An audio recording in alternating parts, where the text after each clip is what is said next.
Okay. Welcome to the March 18th, 2025 meeting of the Chatham Finance Committee. Thank you. Welcome to the March 18th, 2025 meeting of the Chatham Finance Committee. This meeting is being recorded and will be available shortly hereafter for scheduled and on-demand viewing on any smartphone or tablet device. If anyone is recording this meeting, please notify the chair. Seeing none, pursuant to Governor Healy's March 29th, 2023 signing of the Acts of 2023, extending certain COVID-19 measures adopted during the state of emergency, suspending certain provisions of the open meeting law, General Laws, Chapter 30A, Section 20, until March 31st, 2025. This meeting of the Chatham Finance Committee is being conducted in person and via remote participation. Every effort will be made to ensure that the public can adequately access the proceedings as provided for in the order. A reminder that people who would like to listen to this meeting while in progress may do so by calling the phone number 1, area code 508-945-4410, conference ID 504-285-8 #, or join the meeting online via Microsoft Teams through the link in the posted agenda. While this is a live broadcast and simulcast on Chatham TV, Xfinity Channel 1072. Despite our best efforts, we may not be able to provide real-time access. We will post a copy of this meeting on the town's website as soon as possible. First order of business is a call to order. Do the roll call. Stephen Daniel is not present but may join us later. Eric Whiteley. Here. Joanne Sprague. Here. Barbara Madison. Here. She's here remotely. Tommy Doan. Here. Chair is here. Kristen Andres. Here. Tracy Shields. Here. John Papalardo. Here. All right. Good. We have what at first glance is a pretty extensive agenda in front of us. And we'll work through it as best as we can. Jill is here to help us along since Carrie is attending a meeting elsewhere. And Jill, would you like to take the floor for a minute? Sure. So thank you, Mr. Chair, members of the Finance Committee. I wanted to take this opportunity to introduce Chris Mazulis. He's our first finance administrator who will be helping Carrie in the finance department, but also overseeing the so-called sticker office so that we have some expanded capacity and have some analytics moving forward. I'll let Chris say a little bit about himself, but he's born and raised in Chatham, and we're really excited to have him with us. Great. Thank you, Jill. Welcome, Chris. Thank you, Jill. Nice to meet everyone. Looking forward to eventually interfacing with you and starting at the sticker office and then moving over to assisting Carrie and the finance team when we get into budget season. So nice to meet everyone. Great. Thank you. Chris helped prepare your packet for today's meeting, so thanks, Chris, on that. Okay, so I think the first order would be of business is the Monomoy Middle School siding and trim project, and we have our superintendent, Scott Carpenter, as well as the business manager, Michael McMillan, and I would invite them to the podium. Great. Thank you. Mr. Chair, you also, if you are comfortable today, need to vote on the FY 2026 Monomoy Regional School budget. Okay, thank you. Appreciate it. Welcome, gentlemen. Thank you. Good afternoon. Time to talk bricks and mortar. Yes. So this is a Michael McMillan, School Business Manager from Monomoy Regional School District. Scott Carpenter, Superintendent for Monomoy. So we have some slides about the budget, but I know we're here primarily to talk about the restoration project to the middle school. Do you have a preference for how? No, please, go start. You've got it up. Start with the operating. So the budget has changed a little since we last presented to you. So I'm just not a huge deal, but just a couple of numbers have been updated. So I'm just going to take you through the change. So we had a school committee vote that happened back in January, and then we had the public hearing a budget number, which is what we presented to you. And at that point, we had seen an increase in some special education placements and transportation costs. And we also had our health insurance and some other savings that kind of collectively added about 1.5% to our budget. And now we've slightly reduced that. We've been able to reduce one position, an instructional assistant, that's just due to a change in student needs in educational plans and a smaller change. So at the moment, the proposed budget that the school committee approved last week is $49,641,990. So that's a 6.73% increase on our FY25 budget.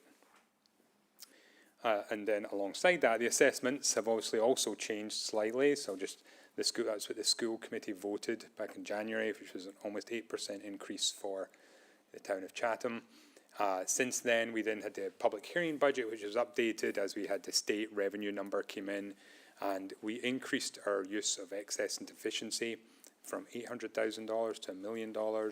And at that point, we also received the Chapter 70 numbers and the minimal contribution numbers from the state. And then since that time, there's not been any other changes to revenue. We have had some slight, again, related to those reviews of instructional assistants. We've also we need to move some instructional assistants who are supporting students in Harwich Elementary School right now will be supporting students at the high school next year. So that kind of shifted some of the funding, and that's how we end up at 8.74% increase for the town of Chatham, $11,210,103. So that's where we are. I have just a couple more slides to put all this in a little more context, kind of building on what we previously presented. The first thing is just breaking this down by the categories that are outlined in the regional agreement. Capital is down as we're focused on the debt project at the middle school.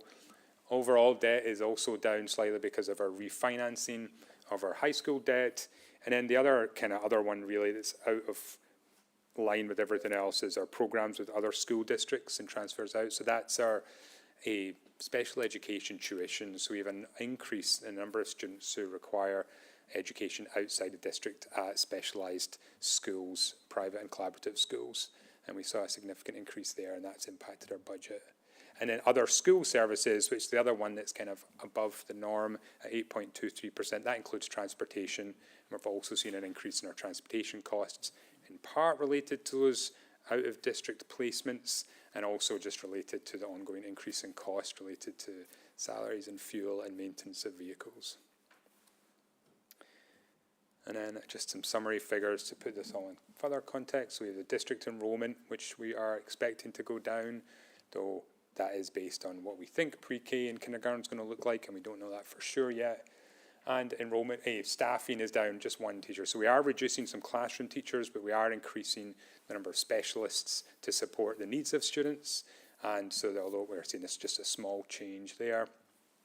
I've also included our total expenditure across all funds. Obviously, we don't know what that will be yet for the end of this year or next year, but that includes grants, and then what the budget's been for each of the last 5 years and proposed for next year.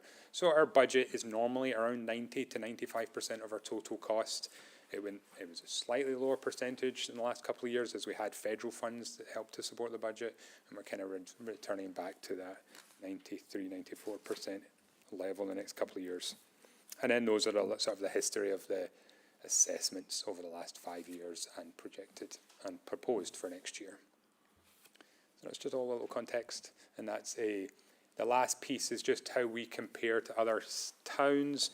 So we know that this budget, so this is, for this year, this is the highest of all the districts that we've compared ourselves to from around the Cape. These are local and comparison districts. It's not the highest in the state because there are other further afield districts with higher increases. But here on the Cape, we are a little higher than other districts. We know that other districts, in order to stay where they are, have had many of them have had to make reductions in the number of staff and the number and increases in class sizes and not filling positions when they're vacated. And at this point, we've not had to do that yet. And we've been able to continue to focus on providing students what they need and the services and the class sizes they need for their education. At the same time, we've also addressed the salaries for our staff. We just came out of negotiations for all of our contracts are now in, and we've been able to increased rates in order to tackle the recruitment and retention challenges we've been facing. And so that's really why we are where we are for this year. We were a little lower than our fellow regional districts last year and a little higher this year. And that's my quick summary of where we're at, building on the last presentation. Thank you, Michael. Do any members of the Finance Committee have questions or comments? Please go ahead, Joanne. Yes, thank you, Mr. Chair. In light of the increase in our budget, are you happy with the performance of your students? Do they match? In other words, is compared to the other towns on the Cape, where do our students stand in their performance? Yeah, I think that's an excellent Yeah, question. I would say, we're solidly there, at the, above the state average. We're right with our peers. And at the same time, we're doing a lot, there's a lot behind this budget.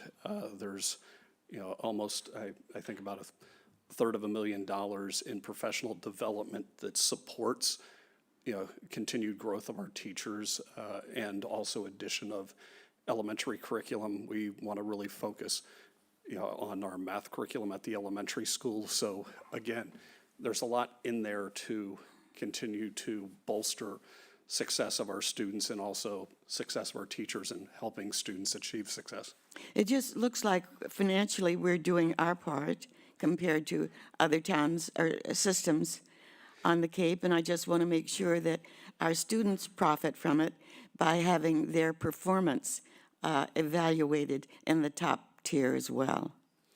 Yeah, and we have for several years now gone through a process of we assess children across the grade levels three times a year. So it's not just looking at an end of the year MCAS test in terms of providing feedback on how we're doing, but providing feedback real time as the school year is going on.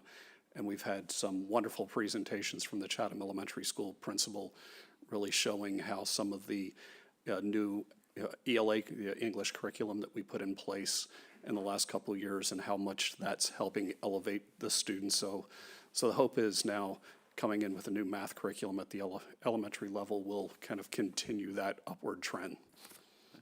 Oh, thank you, and thank you, Mr. Chair. Thank you. Tommy, you had a question? Okay. Please, Tracy. Just a question, is it common for us to not get any federal aid? So we are receiving federal aid. We are expecting to receive federal aid next year. I don't know. It's when I mentioned federal assistance, as we came out of COVID, we received like $2.3 million in additional aid, and so that kind of skewed some of our numbers for like FY 22 and 23. This year we're back to regular federal funding for now, and that's our Title I, which is primarily around low-income students, and then our IDEA, which is primarily around special education services. And of course, it's at the moment a little bit of a wild card on what does that look like, moving forward. But the presumption is that it'll stay level funded. It's just kind of a question of where it comes from. Does the government send it down to the states to have the states disperse it, or what? But that's the great unknown at the moment. Thank you. The Finance Committee has previously had a presentation on the budget. This is a good update. It's nice to see that. Do we have other questions on the? Go ahead, John. With respect to the out-of-district children that you referenced Yep. In one of the slides, are we seeing that this district, our district, is drawing more special ed children from out of district? Well, we don't necessarily draw the students. I think the students that are showing up in that are children that are living in either Chatham or Harwich who have intensive special needs and need to be placed in some sort of setting beyond what we can support in our schools. I think one of the great things that we've done at Monomoy over the years that I've been there, we've developed a number of programs to go and keep as many kids as we possibly can in district. And it's almost like a random, roll of the dice. This past year, we've had a disproportionate number who have needed more than what we can support. And, and just the challenges when you are this far out on the Cape. When I was a superintendent in the suburbs, there were placements that you could go north, south, east, and west in a fairly short distance.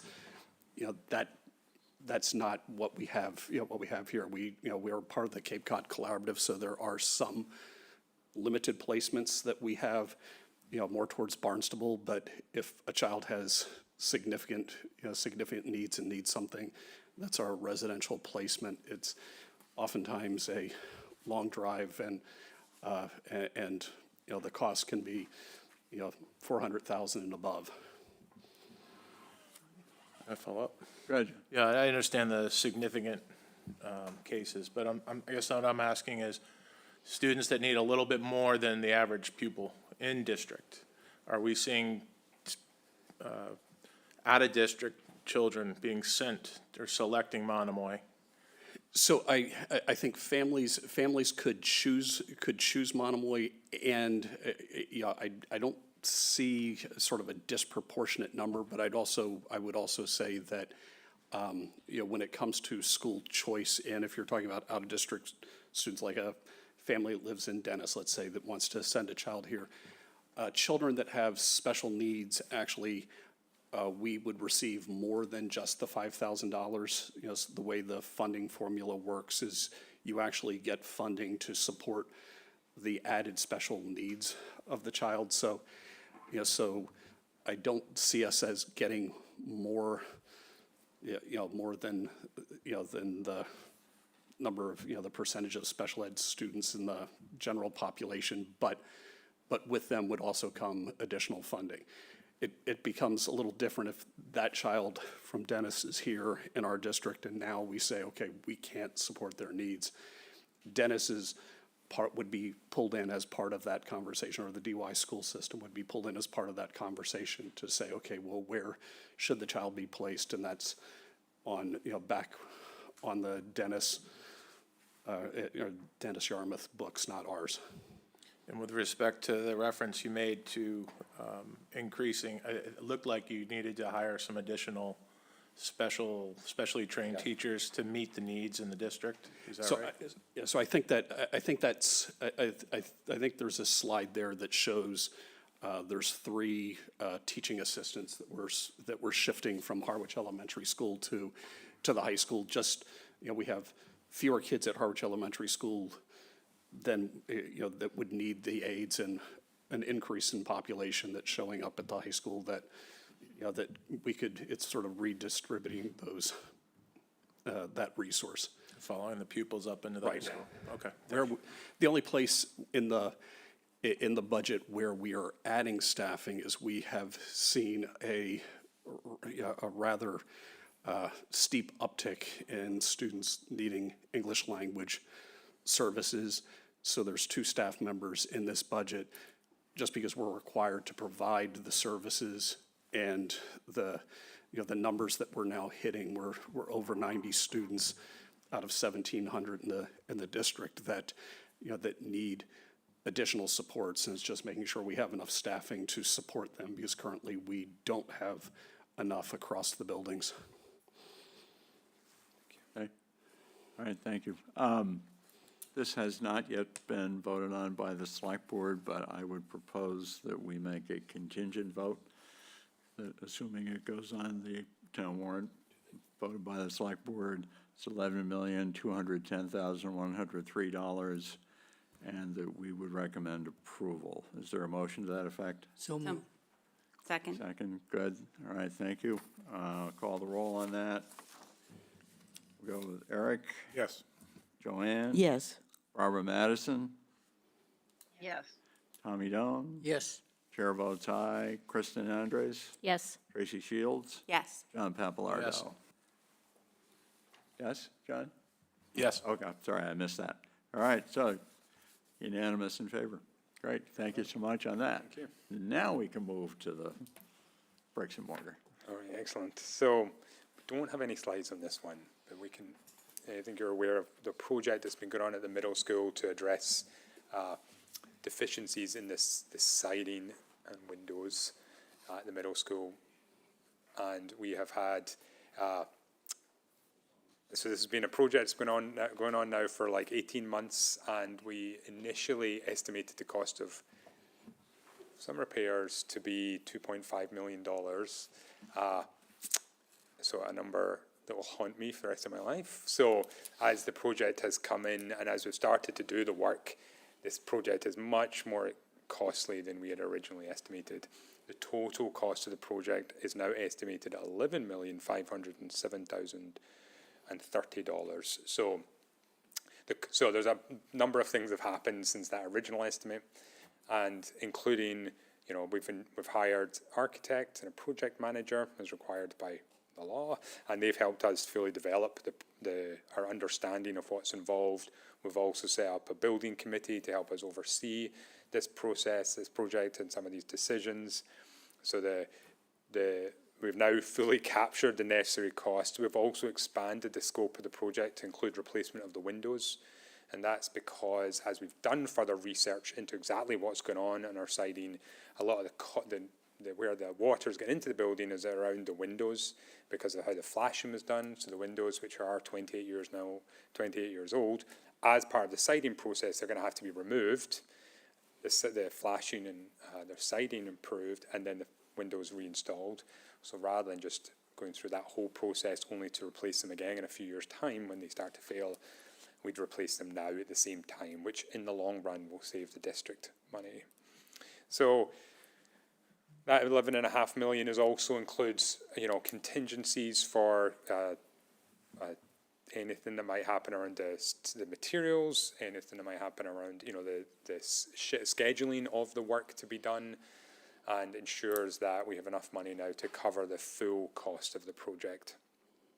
So school committee voted last week to approve the district to incur the additional debt. So we already have the $2.5 million. So we now have to borrow an additional $9,007,030 in order to get us to that full project cost. So what that is that's just approval for our debt limit. We won't actually borrow that amount. We'll only borrow what we need to do the actual project. We just can borrow up to that amount once that amount's approved. You know, we hope, and we're working very closely with our project manager and our designer and our building committee to keep that number as low as possible. So, but we just don't want to be in a position where we're having to come back and ask for additional approval if it ends up being, you know, if we do have to end up using some of those contingencies. And so we have, the school committee has voted, and actually just this afternoon sending a letter to the towns just to notify them of that, to make sure we followed the correct process. And then really now we just need town approval for us to incur the debt. Now I should say, what this approval is just to approve the debt. The debt, our initial payment on the debt is already reflected in the assessment. So approval of the debt doesn't impact the assessment because we already made it, you know, we're working with our bond counsel and our financial advisors on what the initial payment might look like. And so we've estimated $300,000 for our initial payment. And then there'll be, then once we actually do the borrowing, that schedule of payments we planned based on an initial payment of $300,000. So that will be so that $300,000 is already reflected in our debt budget in this assessment. So what your question might be is, okay, well, if we don't get approved, does that mean assessments go down $300,000? Well, we're still, if this is not approved, we still have a lot of repairs that need to get done to the building. So there is right now issues with the siding that would have to be addressed. So if this project doesn't go ahead, then we will have to address those problems. So at least for next year, that money would be redirected in order to help us address the capital problems with the building. So it would not impact assessment. Thank you, Michael. Member of the Finance Committee, Eric.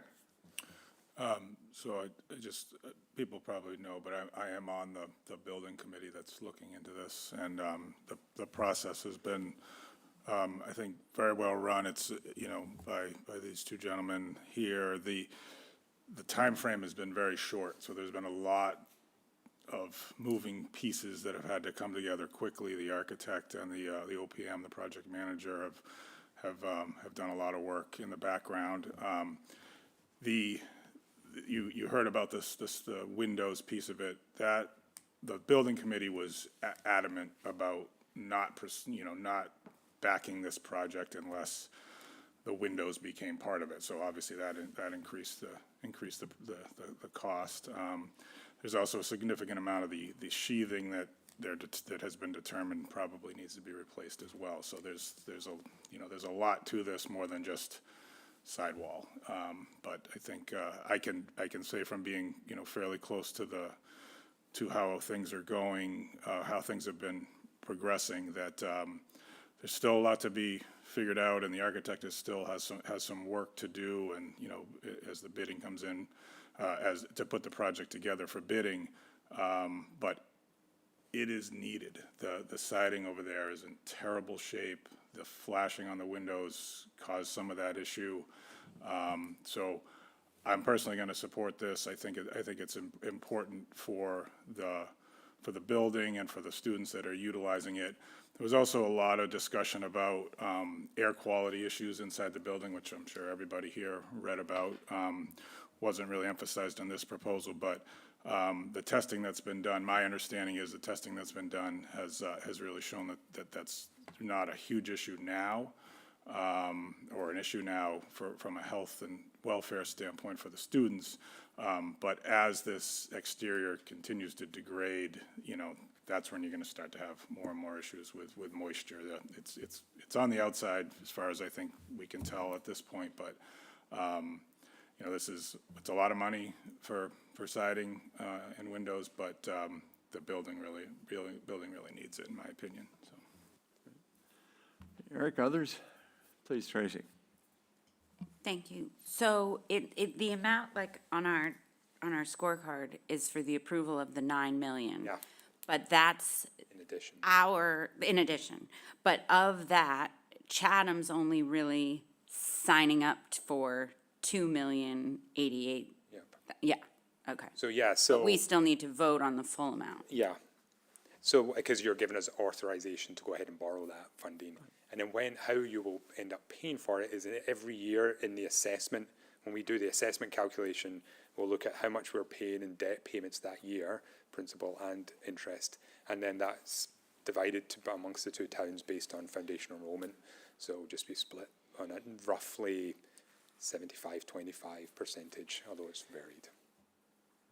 I also just want to do a truth in advertising too, because I know a couple years ago, or maybe it was a year and a half ago, there was a special town meeting where water started dripping from the ceiling.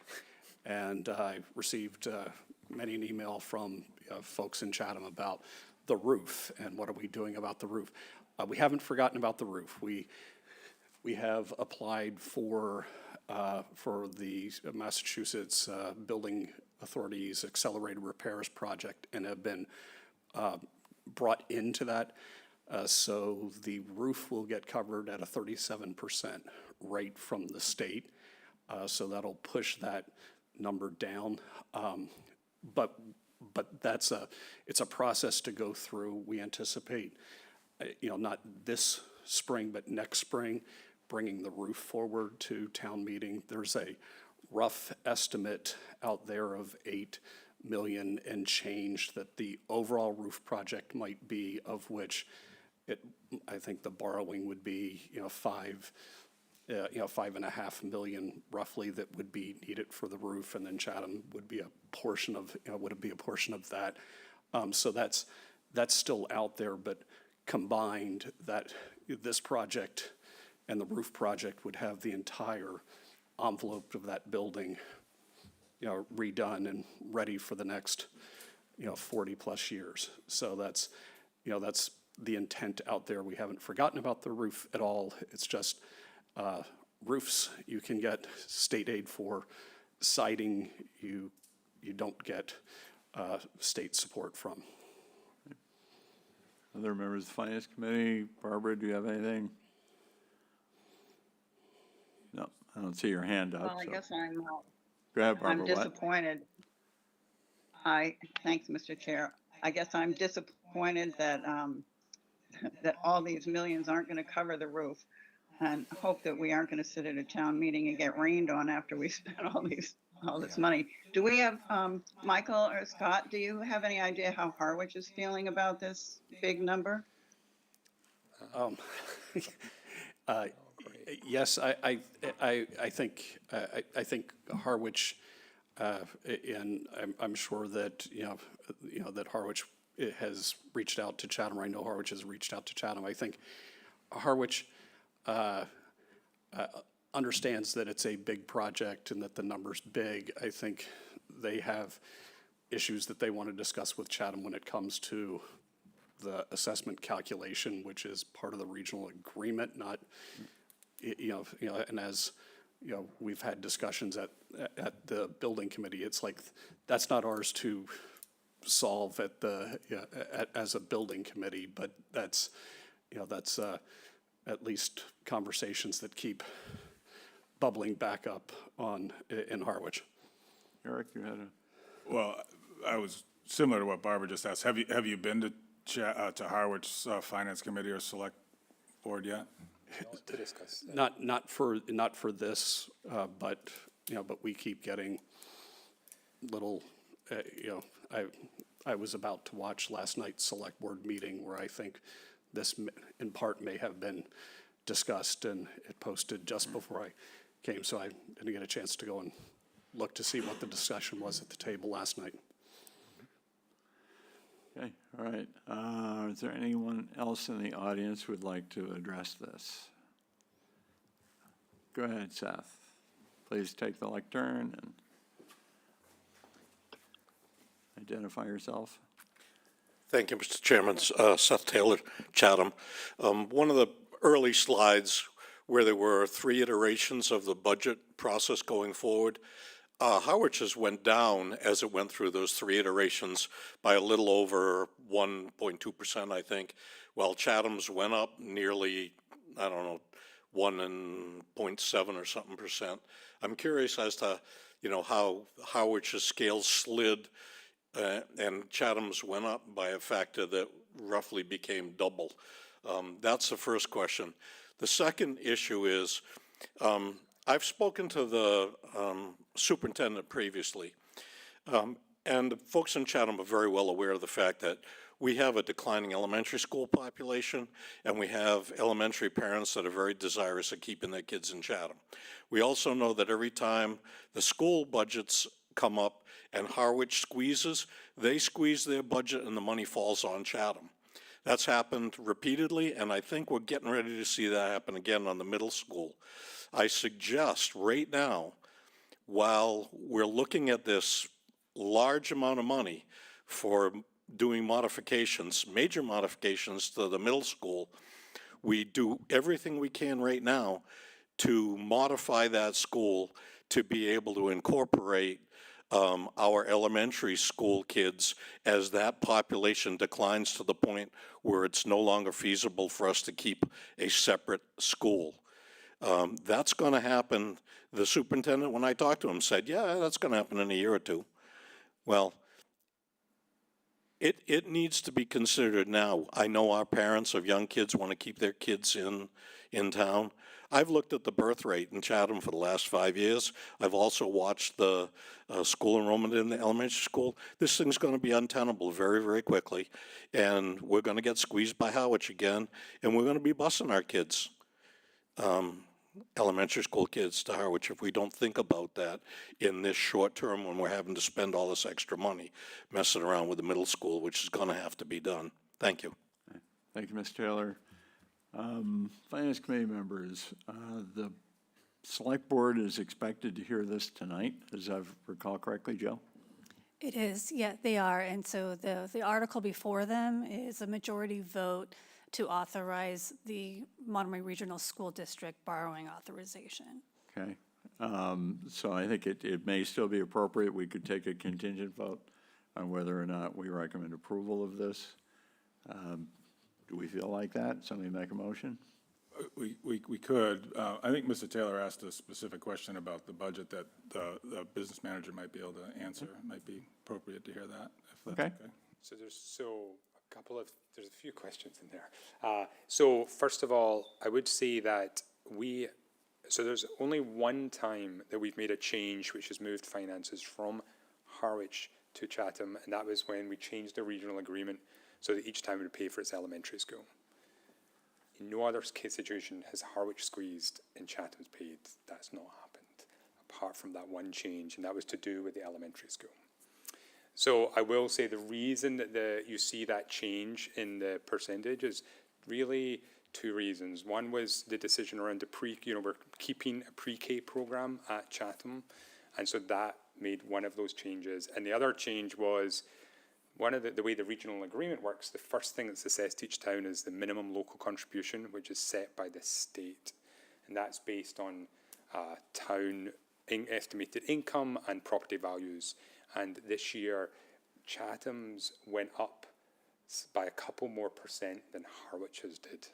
And so that meant the first thing that's assessed to the towns, Chatham had a larger share of it than not actually larger, but proportionately their share of it increased. And so those two things, the pre-K program and and minimum local contribution, and just getting final enrollment numbers where our enrollments were slightly off, those things are really what contributed to the assessments changing over that period.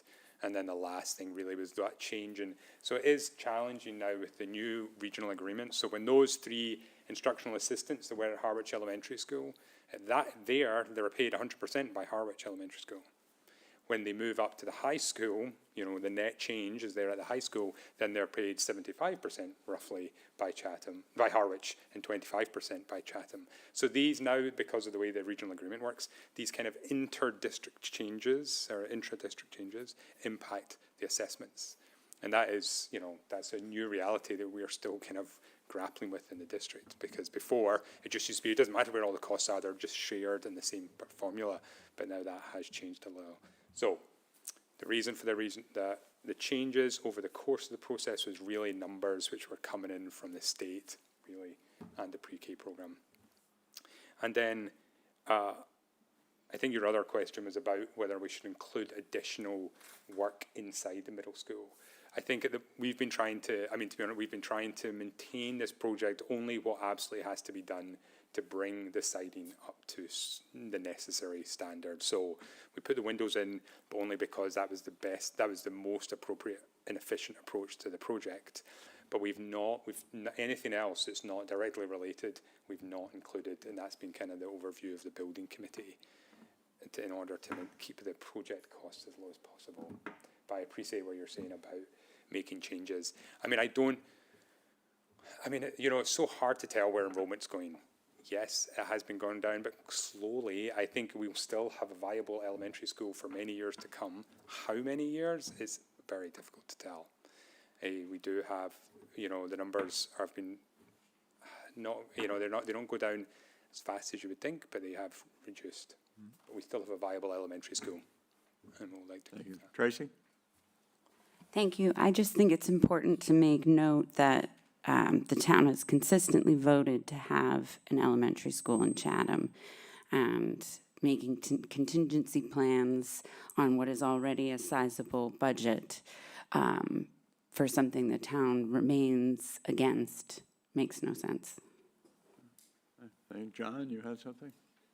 I was curious if Eric referenced earlier, he's on the building review committee, or I'm not sure exactly what it's called, but has the issue of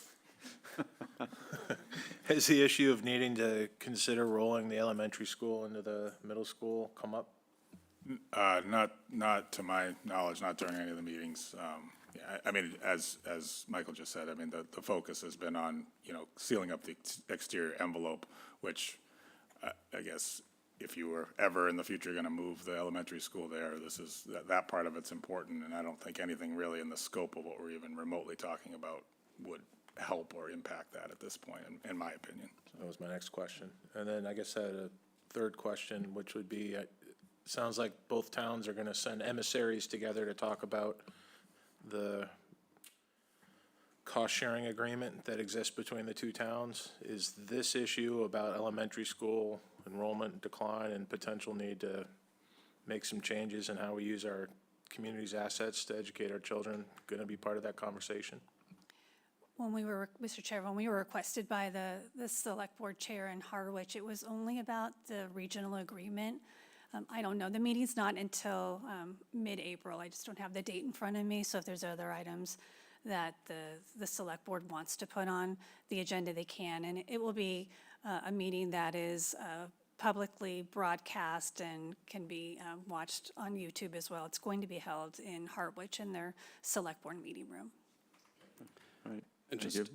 just to chime in on enrollment, if we look at what Chatham Elementary's enrollment has kind of hit at the moment, it's been fairly level and consistent for the last couple of years. In fact, the Chatham and the Chatham side of the enrollment equation for Monomoy actually ticked up just a little bit this past year. That's one interesting little twist.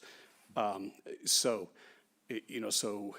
I don't see a place looking out into the near future, 5-10 years, where you could roll an elementary school, the size of Chatham's, into the middle school without having that building being awkwardly uncomfortable in terms of space utilization. There was a period of time when we had, sort of the bubble. So at the moment, I think children the age of Tracy's son are represent the bubble, and they'll be graduating this year at Monomoy. And when that bubble was rolling through the middle school, it was tight. Space was tight, and if you were to roll Chatham Elementary School into it, you'd be back in a sort of overly tight situation. So again, I don't see it in the near future, but I also agree with Eric. It's making that building as watertight and preserving that. It's a great facility. It's a great asset that our two towns have. I mean, few middle schools around, or for that matter, few middle schools in the state have the fields and resources that middle school has, because it was initially designed as a high school. And I think the fact that we have all of that in a middle school that has 2 gymnasiums and an auditorium and everything is a wonderful thing. And preserving that for as many years in the future is important for both towns. Thank you, Scott. We have somebody online who has a hand up. I'm not sure who it is. Would you please identify yourself? Yes, it's Elaine Gibbs. I'm sorry I came in late, but I just wanted to clarify what I think I heard today. So what we're talking about right now, the work that's going to be done on the middle school includes windows and doors, et cetera, not the roof. And that current price is $12 million. But then I just heard Mr. Carpenter say that it doesn't include the roof, and that could cost $8 million. So now we're up to $18 million. And then I think I heard you say that it doesn't include any interior work. So if we need to do interior work as a result of the damage, I assume it needs some interior work. It hasn't been done in years. We're talking potentially over 25 million. I think it's also important to understand that I don't believe in this budget, correct me if I'm wrong, that the only improvement to the elementary school, which is at our sole cost, Chatham's, is like $40,000 for carpeting. But that building also needs roof, windows, generator, pump, doors, et cetera. That is going to be our sole expense, Chatham's. And I trust that none of that is in this budget as well, nor have any estimates been done. And I'm very concerned that the elementary school is going to start having issues that the middle school has, and those numbers are going to go up exponentially if the roof starts leaking or the windows start leaking, and that's going to be our expense. And yet we've seen no numbers at the potential cost for Chatham's elementary school to be upgraded. So if I'm wrong on any of that, and I would also just point out that currently, in terms of the cost per student for district enrollment using the foundation enrollment, Harwich is currently spending $27,206 per student, and Chatham is paying $31,598 per student. We only have 355 kids, Chatham kids, in the entire district. So that 31,598 is the highest on the Cape for a town to pay per student. And in looking at the 400 schools in Massachusetts, I would say we're in the top 5 to 10 schools in terms of what it's costing per student. I think it's important for the Finance Committee to know that. And I'm concerned that our assessments are going to go up when we have to pay for the elementary school repairs. And if we find out that the roof is going to cost $8 million, and we do have to do interior work. So I think taxpayers need to know that as we're moving into the warrant. Thank you. Okay, thank you. Finance Committee members, what do you care to do now? Eric, please. I don't know if there needs to be some response to that. There was a couple of things that I know that Ms. Gibbs said that were slightly off. So I don't know if Michael wants to address some of those or not. So I would say a lot of what Ms. Gibbs says is accurate in that there is the siding project. It doesn't include doors. So Ms. Gibbs referred to doing windows and doors and siding. It's just windows and siding. It does not include the roof, as Dr. Carpenter said. That's coming down the road. And as to the condition of the Chatham Elementary School, unfortunately, the age of these buildings, they do need, there is going to be continued to be a need for capital investment to maintain the buildings. The priority for the district has been the middle school, and the next major capital project, but we've not got to the stage of approval, but we have started to look at a Harwich Elementary School boiler is like 32 years old, and we're looking at replacing that. And that would be at Harwich Elementary's cost, Harwich Elementary School, so the town of Harwich's cost. But I mean, unfortunately, maintaining and keeping up your buildings does carry a cost to it, and the longer we leave it, the more costly it will get. So yes, I think maintaining a healthy level of debt in order to maintain our buildings is in the future for both towns. I would just add, just quickly, so when we talk about per pupil costs, the per pupil costs available, so it's really, the definition is really critical, because the per pupil cost that the state presents, and it's sometimes we've included in our presentations, doesn't always include debt. So I would just need to double check the numbers when we're comparing our per pupil with other towns, whether or not we are comparing like with like. That all said, yes, Chatham's per pupil cost is higher than Harwich, and often what you find is the smaller the town, the higher the per pupil cost, because you're just spreading like the same costs, like your business manager spread over fewer people, fewer students than every district has one business manager, and it's just over the number of people that it's spread over. And in your case, what drives up your per pupil cost is paying for the elementary school. By and large, if it wasn't for the elementary school, your per pupil would be roughly the same as Harwich's, because. Thank you. Joanne, you had a. Thank you, Mr. Chair.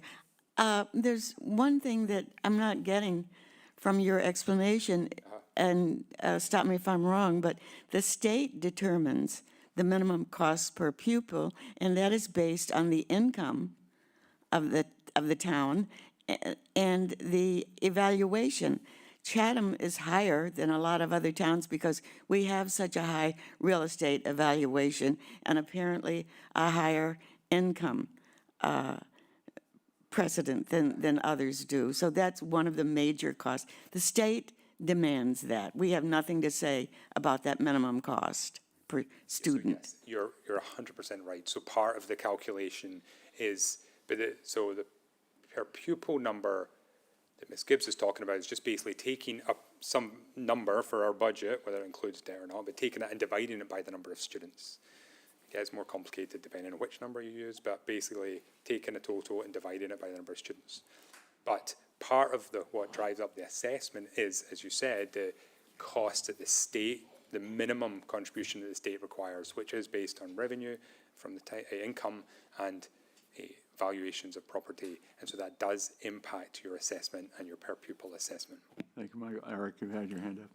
The only other clarification, and correct me if I'm wrong, Michael, for one of Ms. Gibbs' statements, the interior work, so the interior work my understanding is the interior work that will be required as part of the siding and windows projects, which you're correct, there is some. I mean, you take a window out, there's some work that needs to be done on the inside and things like that, is included in the estimate. Yes. When we were talking about interior work from the previous speaker's question, that was about maybe reconfiguring things or something for a future elementary school. So the project estimate is complete for siding, windows, and then anything that's required to put everything back the way it is, so. Yes. So there was,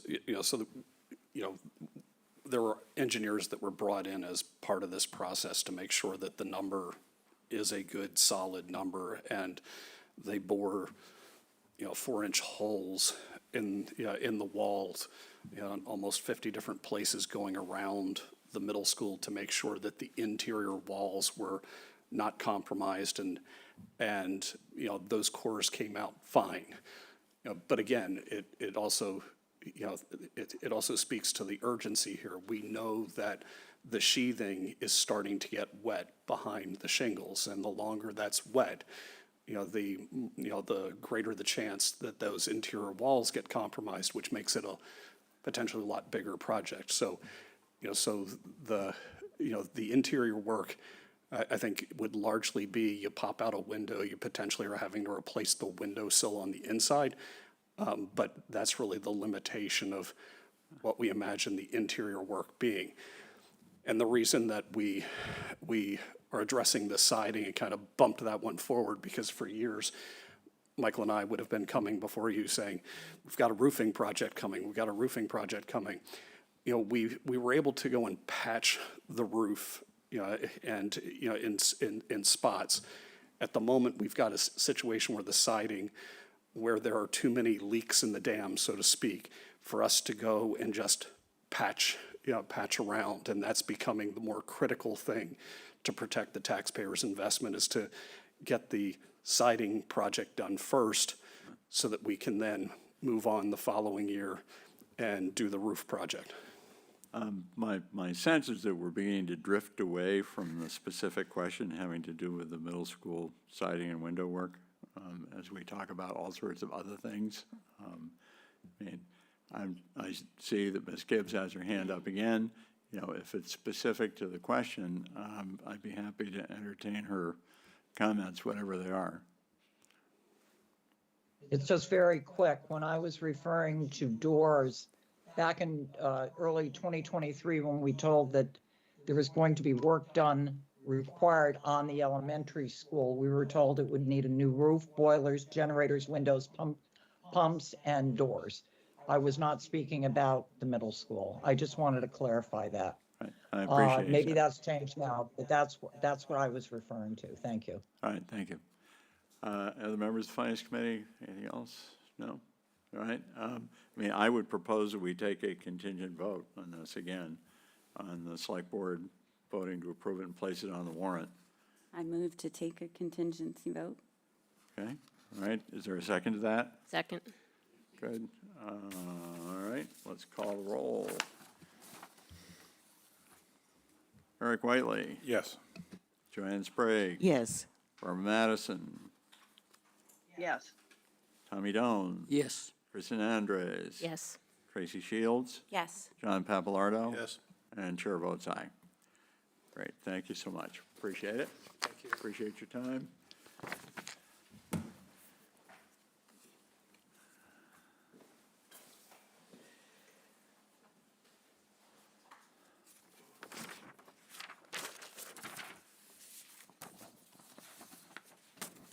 Okay, next on our agenda, we have an Eversource easement for 114 Training Field Road.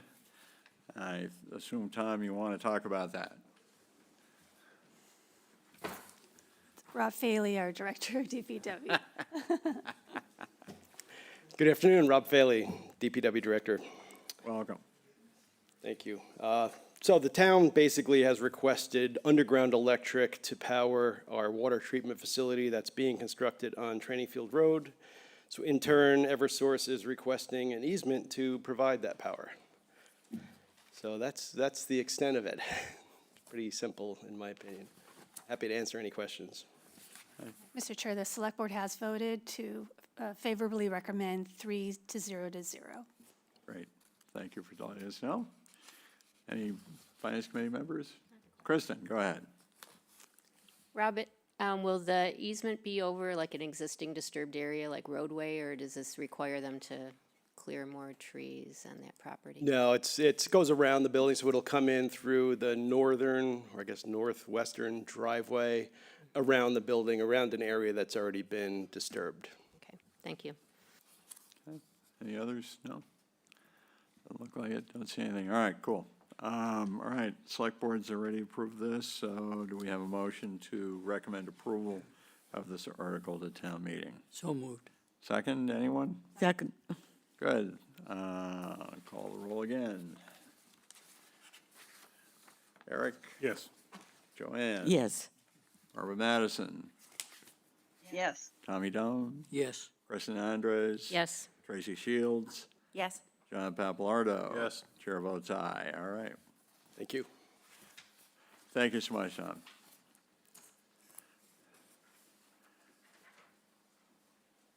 All right. Next on our agenda, we have zoning bylaw amendments, West Chatham Neighborhood Center and district boundary. Jill? Sure, Mr. Chair. So we have the Chair of the Planning Board with us, Art Sprue, as well as our Town Planner, Christine O'Grady, and they will report on the Planning Board meeting that was held last night. Great, thank you so much. Welcome. Okay. Thank you. My name is Art Sprue, Chair of the Planning Board. Just some background on this. This has been in the works for an extended period of time. It started before I joined the board.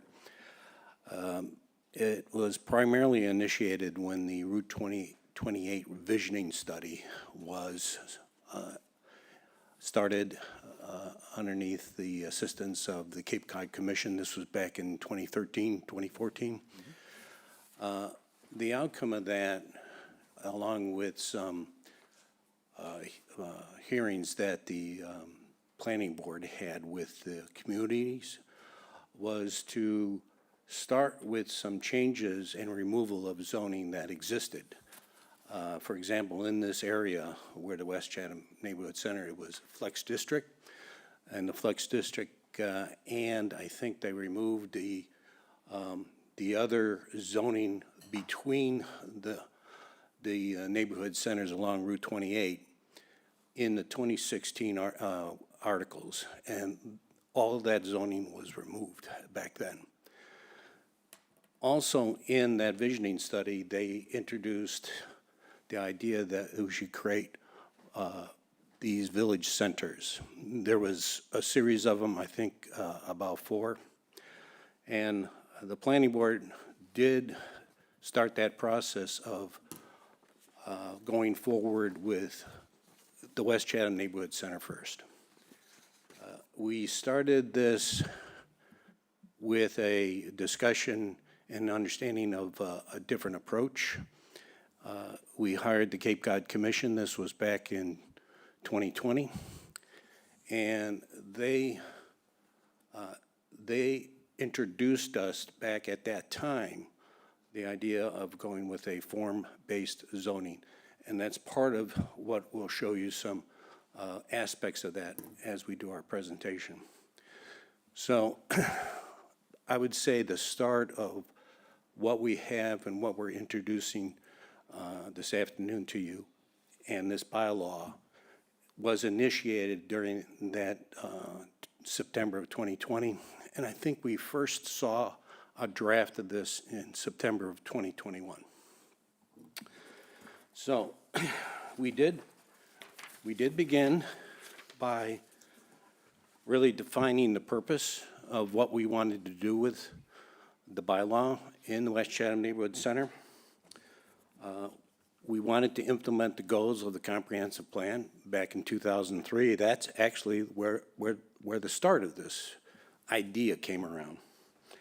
We wanted to create a stronger connection to the community's visions, regulations, and development plans.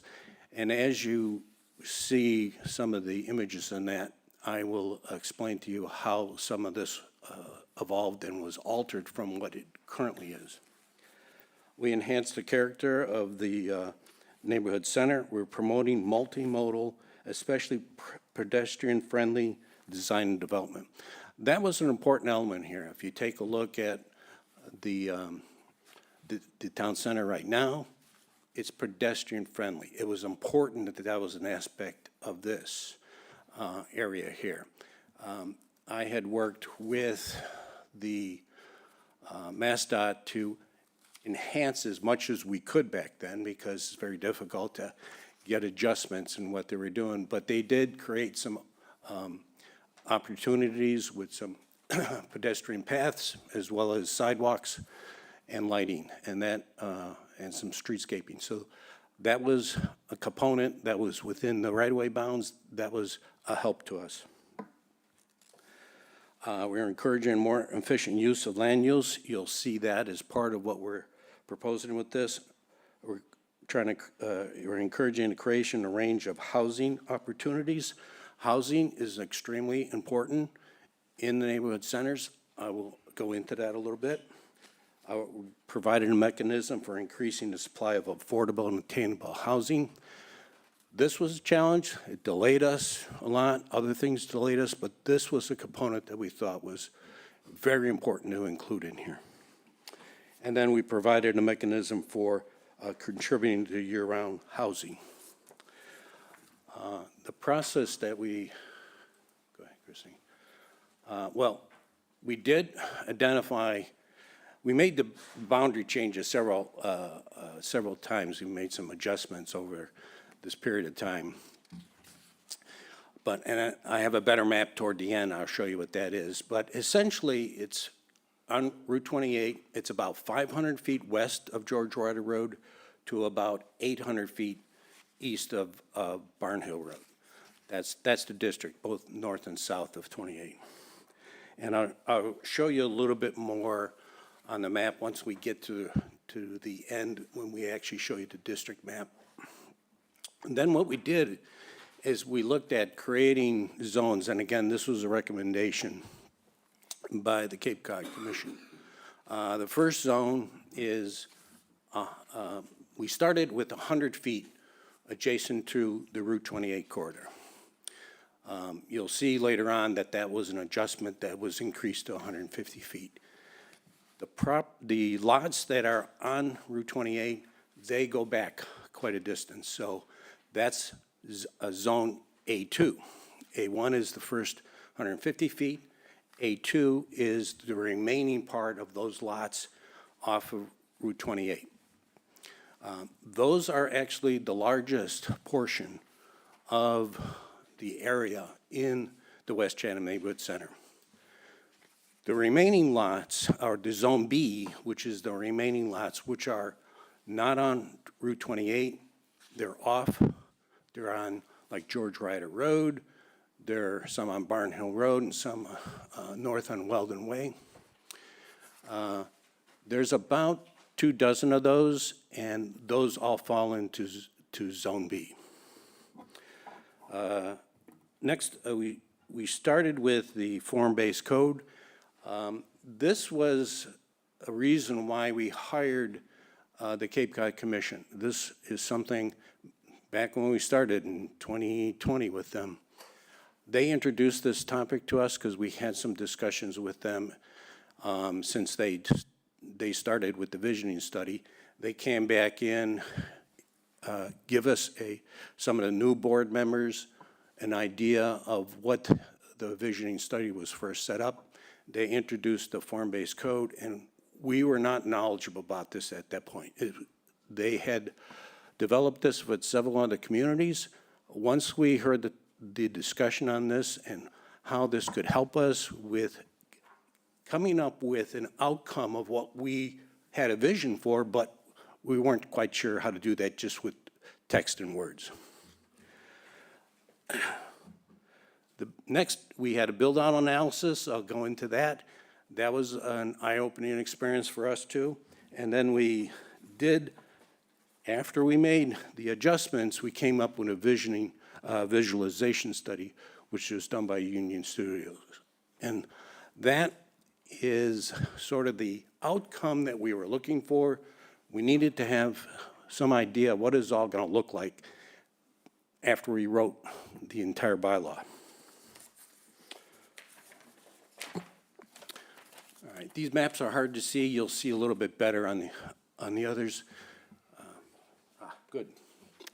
Yes, so Main Street, and we have right, and then George Ryder Road to the north there, and it's George Ryder Road south.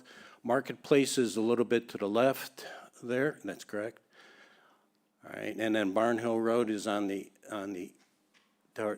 south there. Yep, Barn Hill Road. Weldon Way is on the north side. So those are the limits of where it is. A good portion of this is what the GB3 district was prior to this.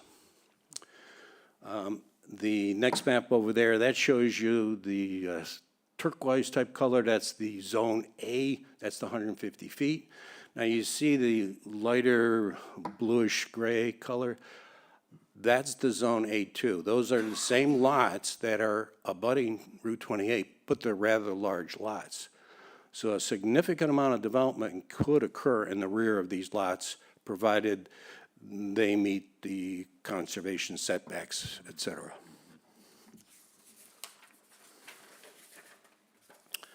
All right. Oh, well, go back once more. And the darker ones, which are predominantly on George Ryder Road South, Marketplace, a few on George Ryder Road on the northern side of that, toward Weldon Way.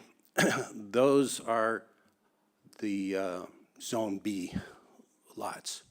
And again, they don't front on, the only reason why they're Zone B is they don't front on Route 28.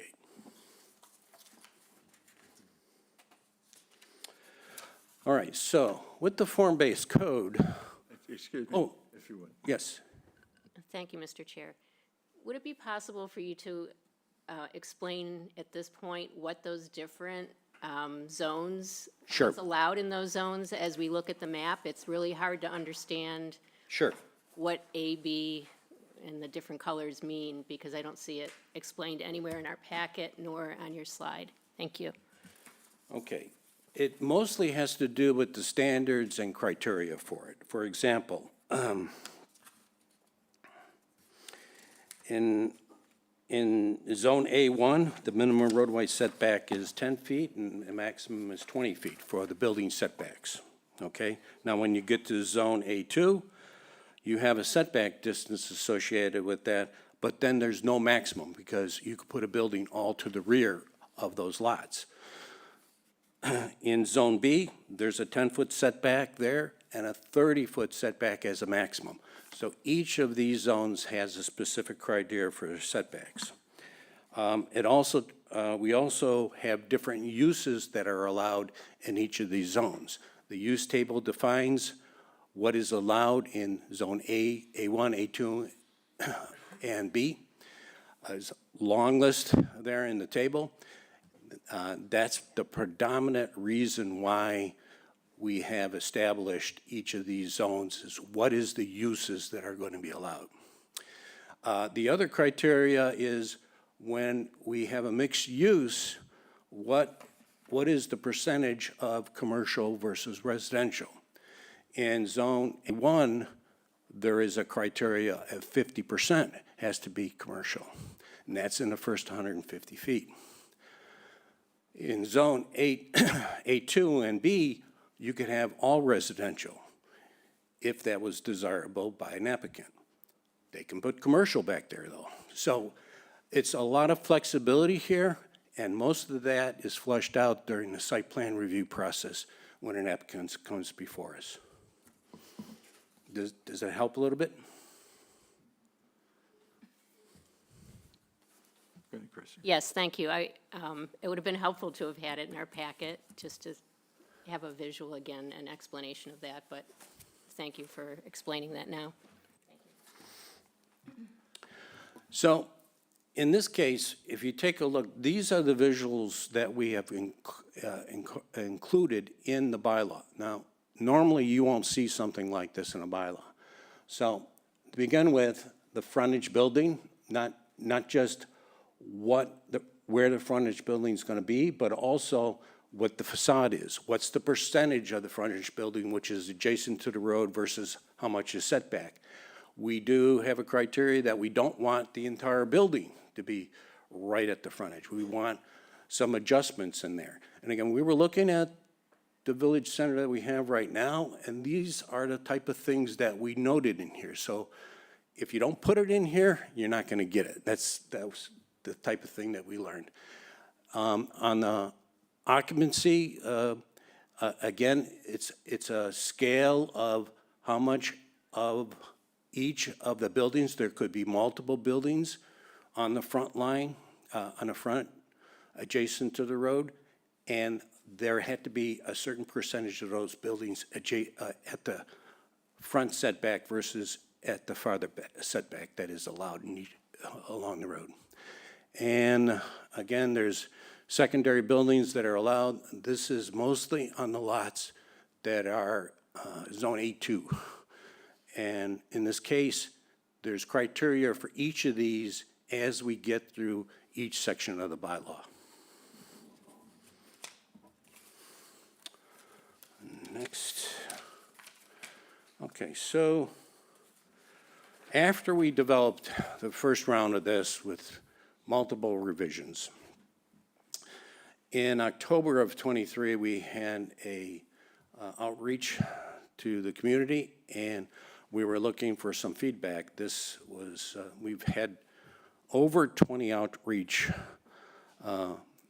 sessions with the public from 2013 to the present. So this has been a back and forth, introduce something, take some feedback, we hear, and we make adjustments. This was requested of us during that outreach session to do a build-out analysis because we had identified a higher density than what was the original plan. It actually was no higher than what the Flex District had called for originally, which was deleted back in 2016. So we hired BSC consultants to actually take the bylaw the way it was drafted at that point, and that was June of 24, do a build-out analysis just the way they have it, what an applicant would do. And what we learned is that we didn't have enough mix between commercial and residential. It looked like it was an overdominance of residential.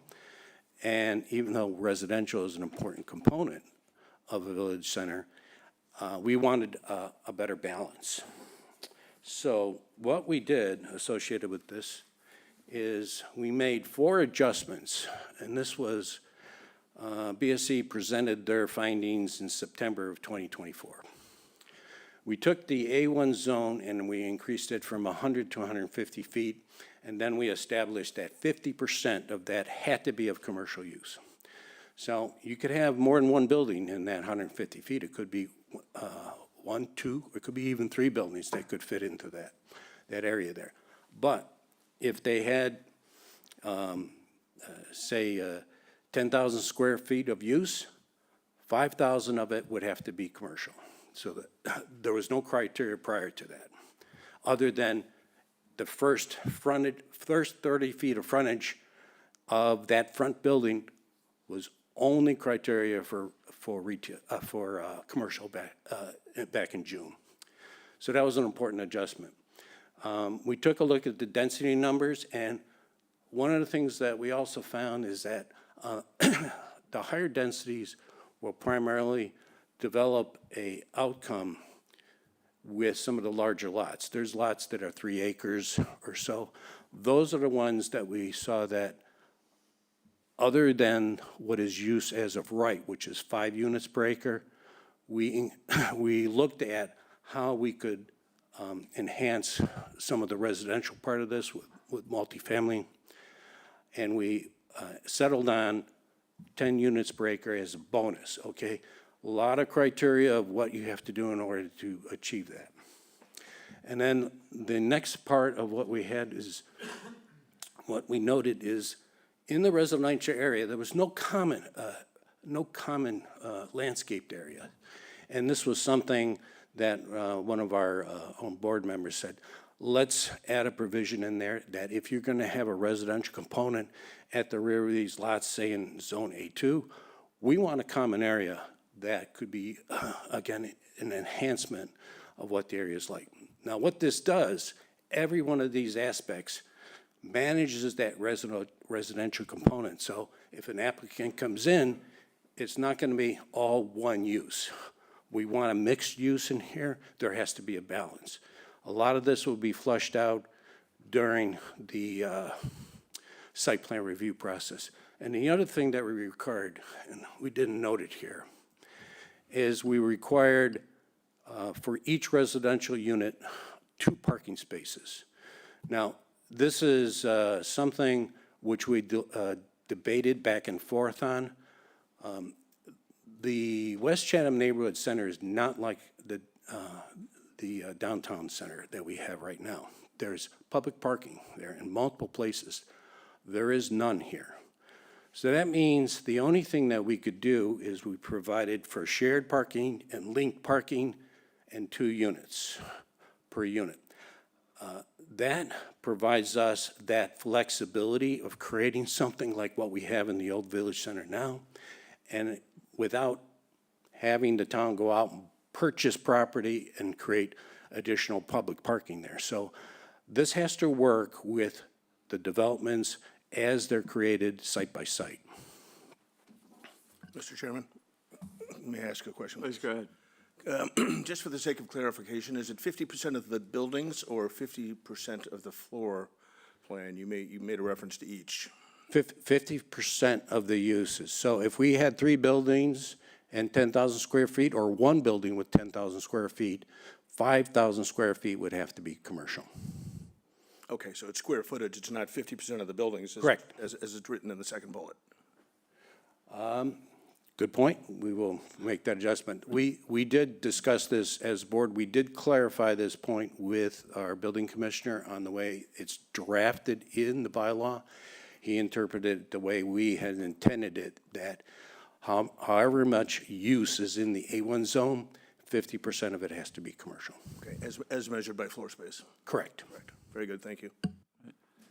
Before you continue, let me just, our secretary should note that Stephen Daniel has joined us from the beginning of the zoning conversation.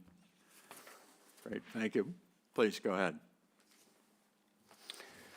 Okay, so we made these changes, and this is after the September meeting with BSC Group. We made these 4 or 5 changes to the bylaw, and then the planning board hired Union Studios to create a visual of this. So their visualization is going to be different than what the BSC Group did, because all of these changes were incorporated into what they had prepared.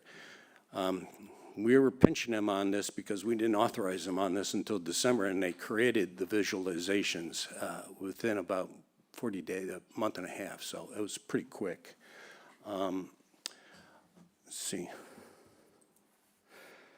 So we have not had developers come forward regarding development of these properties yet. This is something that we expect could happen. And so the visualizations that we're going to show you, and I'll try to point these out of where these are and how these are set up. This is based on the bylaw as you see it in its final form today. So this first site is the post office site. And if you show where the current buildings are on the right side there of the property. Right. So that's that's a strip of buildings that goes, it's pretty much perpendicular, existing today, perpendicular, and goes to the rear of the site. That's a 3-acre site. And in the front, that, it's, again, is not as wide as it is deep. That's a commercial building with a, it could have a component of residential on the second floor. It could have commercial on both levels. Parking is to the side and to the rear of all properties along here. One of the things that's in the GB3 that is allowed now, today, is you can put parking in the front and you stick the building in the back someplace. And that's not an attractive look. It's not like a village center like we're seeing in the old village center. So this is why the outcome was intended. The rest of the buildings in the rear, you'll see, are different factions of residential with parking, both on-street parking as well as set-up parking. Now, the parking that you see there is 2 spaces per unit.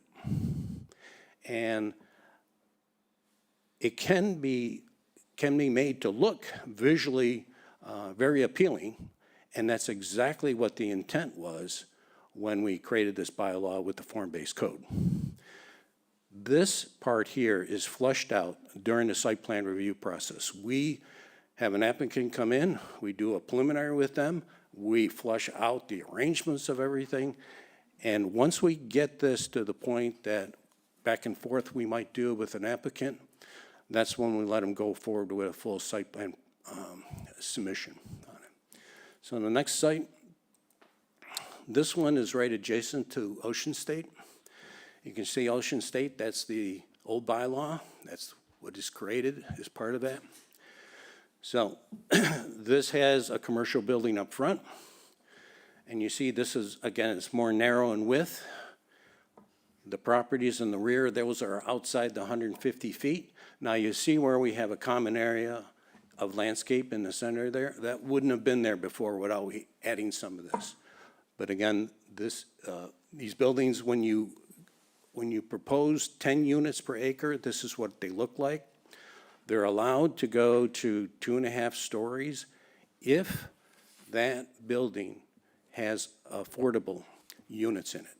Now, if that building does not have affordable units in it, then it's two stories maximum. Again, each of these are specific criteria of how an applicant has to come forward, depending upon what they're proposing to do. And the next site, this happens to be Chapel site. This one is a little bit different because a majority of it is all within the 150 feet.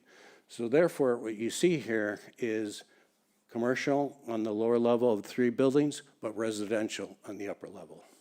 All the parking is in the rear. This is not something that is proposed for these sites. This is just a visualization. If an applicant came in and they wanted to comply with the new bylaw, this is what they would be looking to do when they came before us, after this bylaw is passed. Thank you. May I ask a question? I'm Sure. In my experience, so far at least, has been that typically zoning bylaws that are being proposed at town meeting come with some very specific language, exhibitions, and so forth.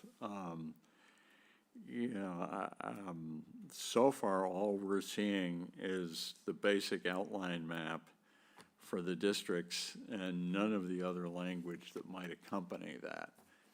I assume that there is more? Or am I wrong?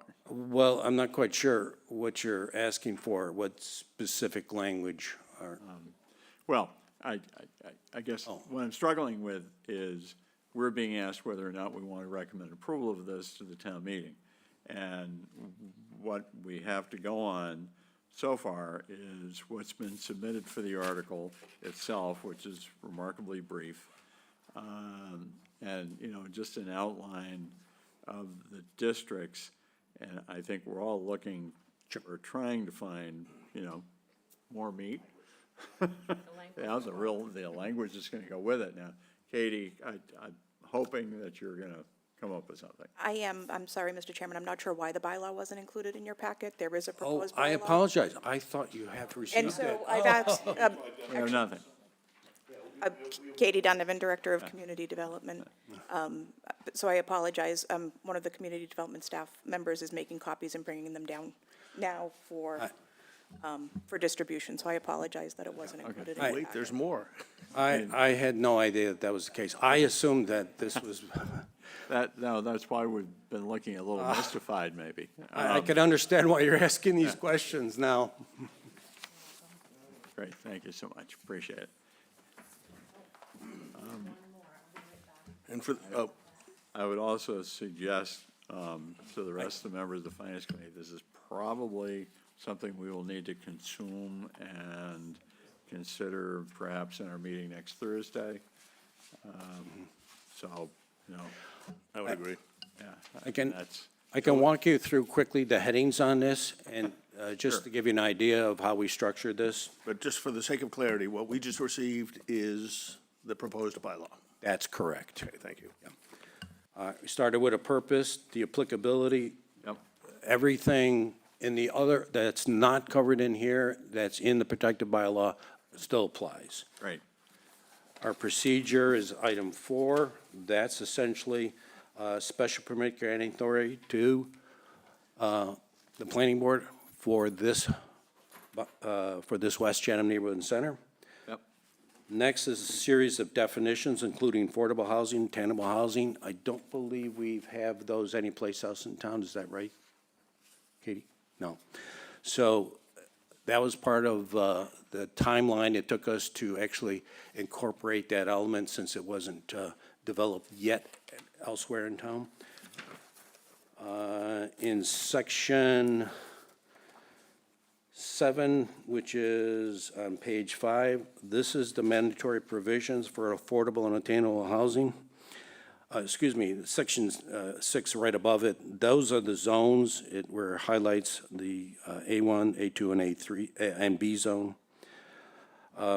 This was a component of what we wanted to do to help with dealing with affordable and attainable housing.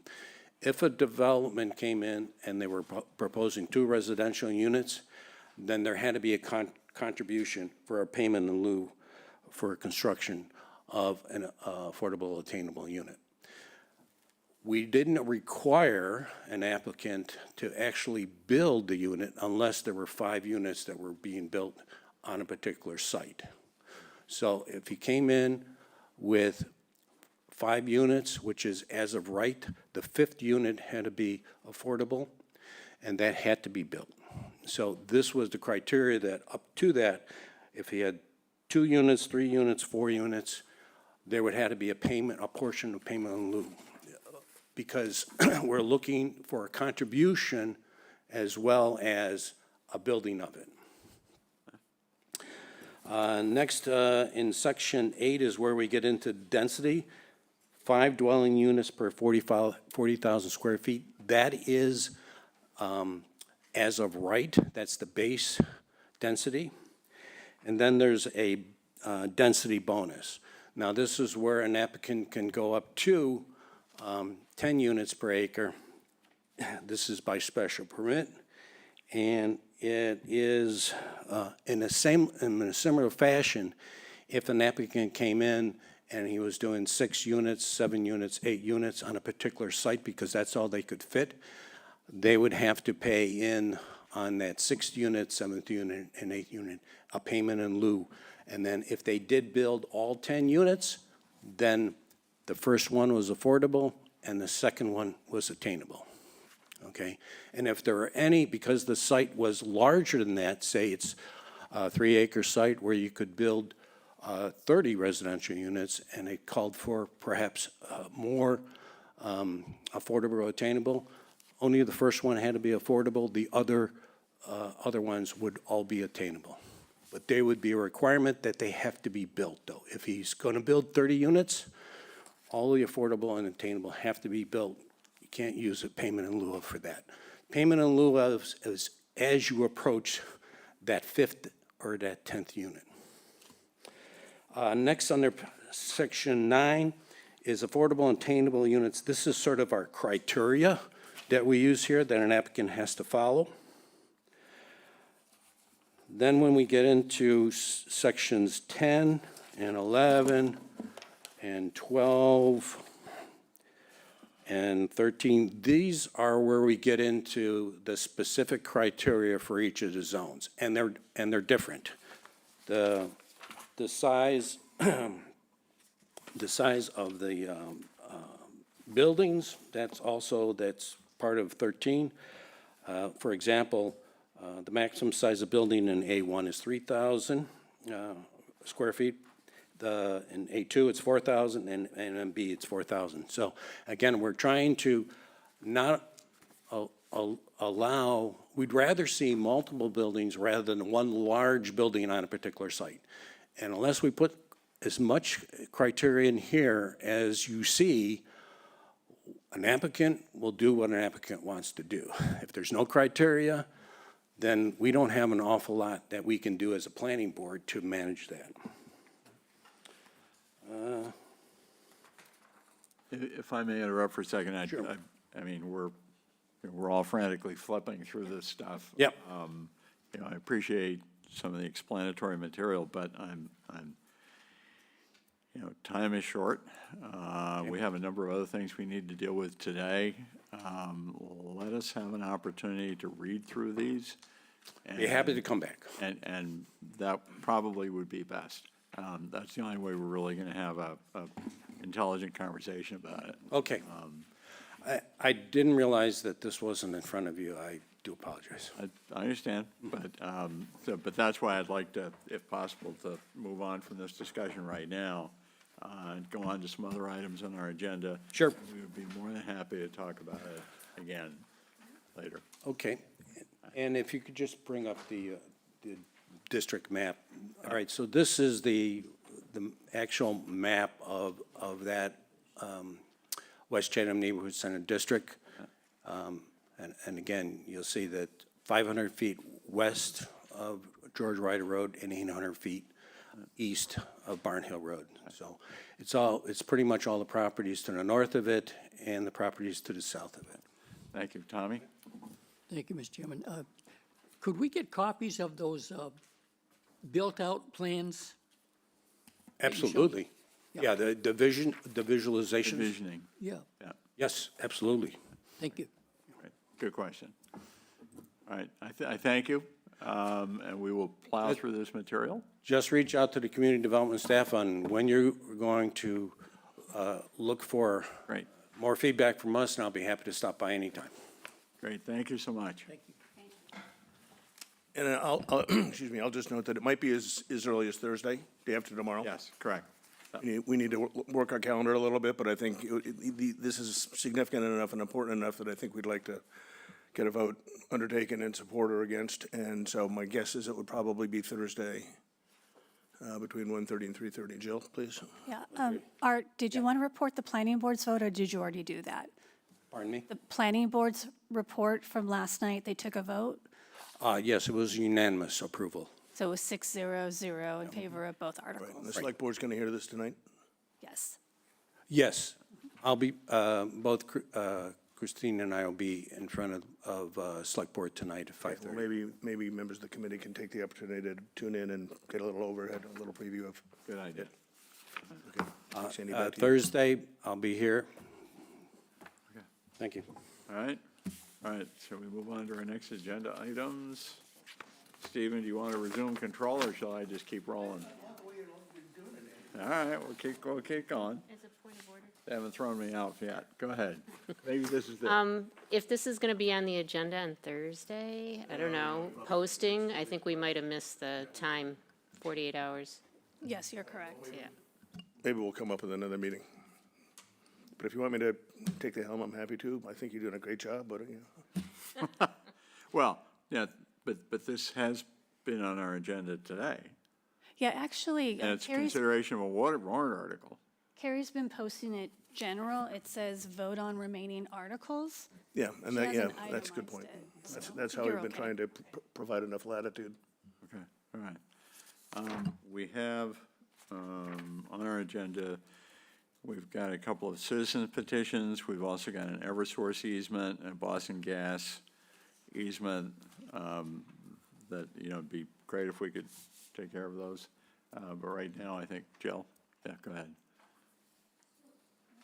Mr. Chair, so the next one is a petition article by Mr. Taylor. Yes. And Seth, I can introduce it. It's to accept, actually, Seth, I'm sorry. I'm going to turn it over to you if you want to introduce your citizen petitions. Yeah, thank you. Members of the Finance Committee, Mr. Chairman, thank you, Town Manager, and Mr. Nicastro, member of the Select Board, is present in the audience. There are actually two of a total of 3 petition articles, 2 that are new from the last time I met with you, which was last Tuesday. And I would like to start with the one that is sort of leads into the second one. And that is, would you like me to read it? Because I think you have them in front of you, but I'll read it for the audience if you have time. We have them. We have them set. Would you like me to read them for the audience's Sure. benefit? All right. This one's to see if the town will accept the provisions of Massachusetts General Law, Chapter 60, Section 3D in its entirety, and in accordance with the provisions of said law, will establish a fund to aid the elderly and disabled of the town whose incomes is at or below low-income thresholds established or accepted by the town to meet the property tax liabilities. In compliance with the terms of statute, the town shall develop and deliver, with the approval of the Commissioner of Taxation, a form that will be mailed to each taxpayer along with their semi-annual property tax bills, upon which will be included the option for each taxpayer to donate any sum of money that is more than $1 to be held by the town treasurer in a fund to defray the property tax liability of low-income, elderly, and low-income disabled taxpayers of the town. And further, the town shall establish a taxation aid committee, so-called, consisting of the chairman of the Board of Assessors, the town treasurer, and 3 residents of the town who shall be appointed by the Select Board. Said committee shall adopt rules and regulations to carry out the provisions of Chapter 60, Section 3D, to identify recipients of such aid provided herein, and to determine the amount of aid that is to be distributed by the treasurer from the established fund to the intended recipients. The Select Board, the town treasurer, the town manager, the chairman of the Board of Assessors, and/or such officials of the town of Chatham with the authority to carry out the terms of this article shall do so, and shall take such other actions as may be reasonably necessary or required by law. That's what will be moved at town meeting, and it's relatively self-explanatory. It's been in statute for quite some time, and had we adopted this when we had the opportunity to do so back in the day, the individual is the subject of my first petition at 330 Cedar Street would, without doubt, not be in the situation that she finds herself today. And I would hope that by adopting this resolution, we would make sure that we never again put one of our resident citizens in a situation where we've forced them, in essence, into debtor's prison and taken their property from them. Any questions? I'll be happy to answer them. Please, Eric, go ahead. So as I understand it, it's completely voluntary, so. Yes, it is. In effect. Yep. And is there any cost at all to the town once it's in play? Is it just? No, the cost of the town would be the printing of the forms if we choose to include a separate form, or to change the current taxation form to include a little square on it and a place beside it to write number. There is going to be some incidental cost to that.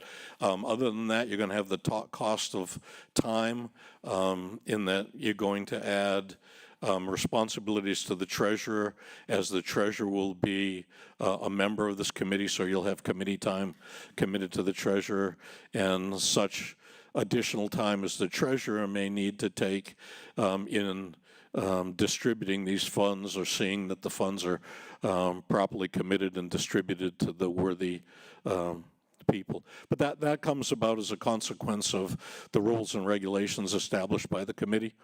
One of the things that I had a concern of that I think some people will, I think it's important that the dignity of our low-income citizens be retained to the extent possible. And I don't see, or I don't envision, and I certainly would hope, we wouldn't be telling them, come meet with this committee in open meeting like this, where the open meeting law was required to be for them to, stand in public and ask for help. I would see that this committee would be more inclined, or should be more inclined, under the rules and regulations that it creates, to send a member of the committee out to people that were identified by the treasurer. The town treasurer knows who's having trouble paying their taxes. They know who's in danger of being in tax title. And there's no reason why a member of this committee couldn't go out and knock on their door and say, look, we have an opportunity to help you. Tell us what you need. I also don't see that this necessarily would include paying everybody's complete tax bill. The people that we have over at the Anchorage, we require them to pay, I believe, 1/3 of their income for the housing that we provide over there. If that's the threshold, and we look at these people and say, what's your annual income?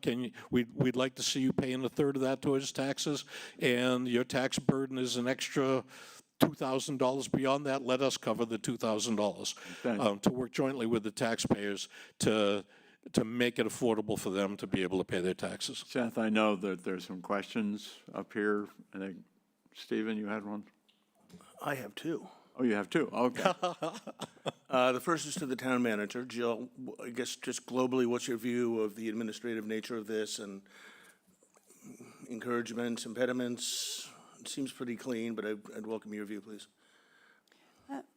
I don't really have any thoughts on it, only because with any citizen petition, it doesn't really give us time to really think out what can be done. I think anything that can be done to help taxpayers that complies with either the Mass DOR or Mass General Law is certainly admirable.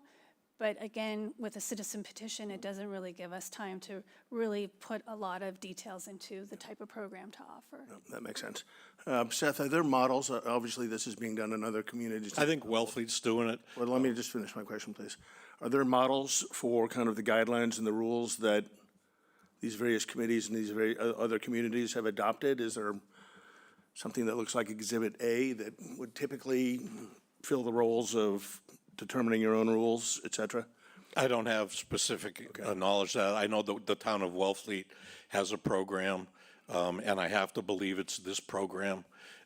Michael Westgate published that in the Chronicle, saying that Wellfleet has a program to help the low-income taxpayers. This is the only program that I know that's available in Chapter 60 that provides that opportunity to towns. Yep. There can be no question that there are towns that have already established these committees and have a set of guidelines, and it would certainly be incumbent upon the committee when they were organized to reach out and collect organizing materials and then look at what they see best fits the town. But I would see that as a obligation of the committee once it's seated.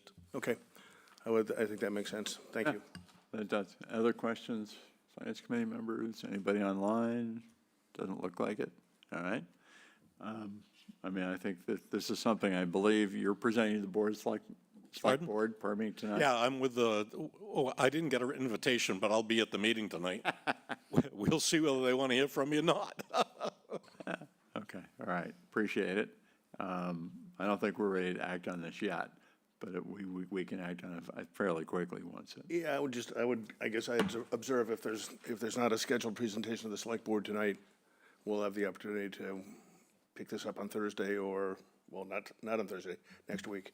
Yeah. I think until the select board has at least a presentation on the form, which is new. Well, once again, Thursday, we're addressing warrant articles, and this is potentially a warrant article. Understood. Understood. Yeah, and the But select board as is often the case, we may have to have a meeting, after the warrant goes to print. Joanne? The select board's meeting tonight on this. Joanne? Thank you, Mr. Chair. I'm just wondering, is this the only procedure that's already in effect that we could use for this kind of alleviation of the tax burden? This one particular general law? This is the one that I found that answers the question of our, that I identified right away as the problem in the immediate instance. Have I done an exhaustive search of MGL? No, ma'am, I haven't.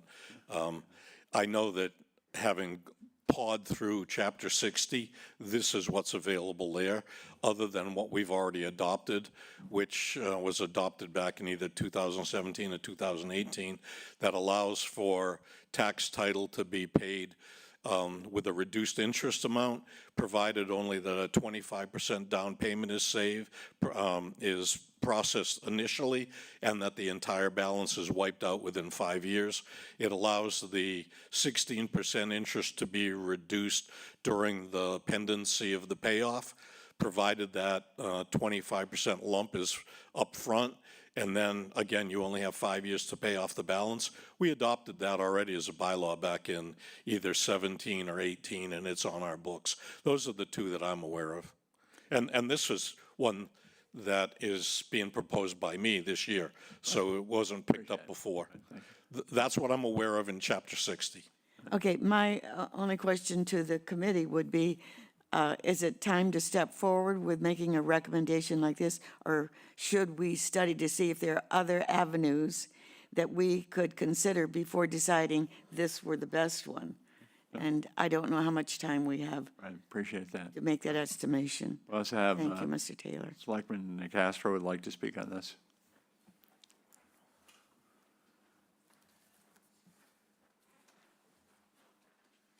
Thank you, Mr. Chairman. I just wanted to comment on the process for this evening. We're closing the warrant tonight, and this is on our agenda. We will allow public comment. I'm not the chair, but Mr. Taylor obviously will have an opportunity to speak to it, because we have not, I think you unveiled the idea of it a couple of weeks ago. I did.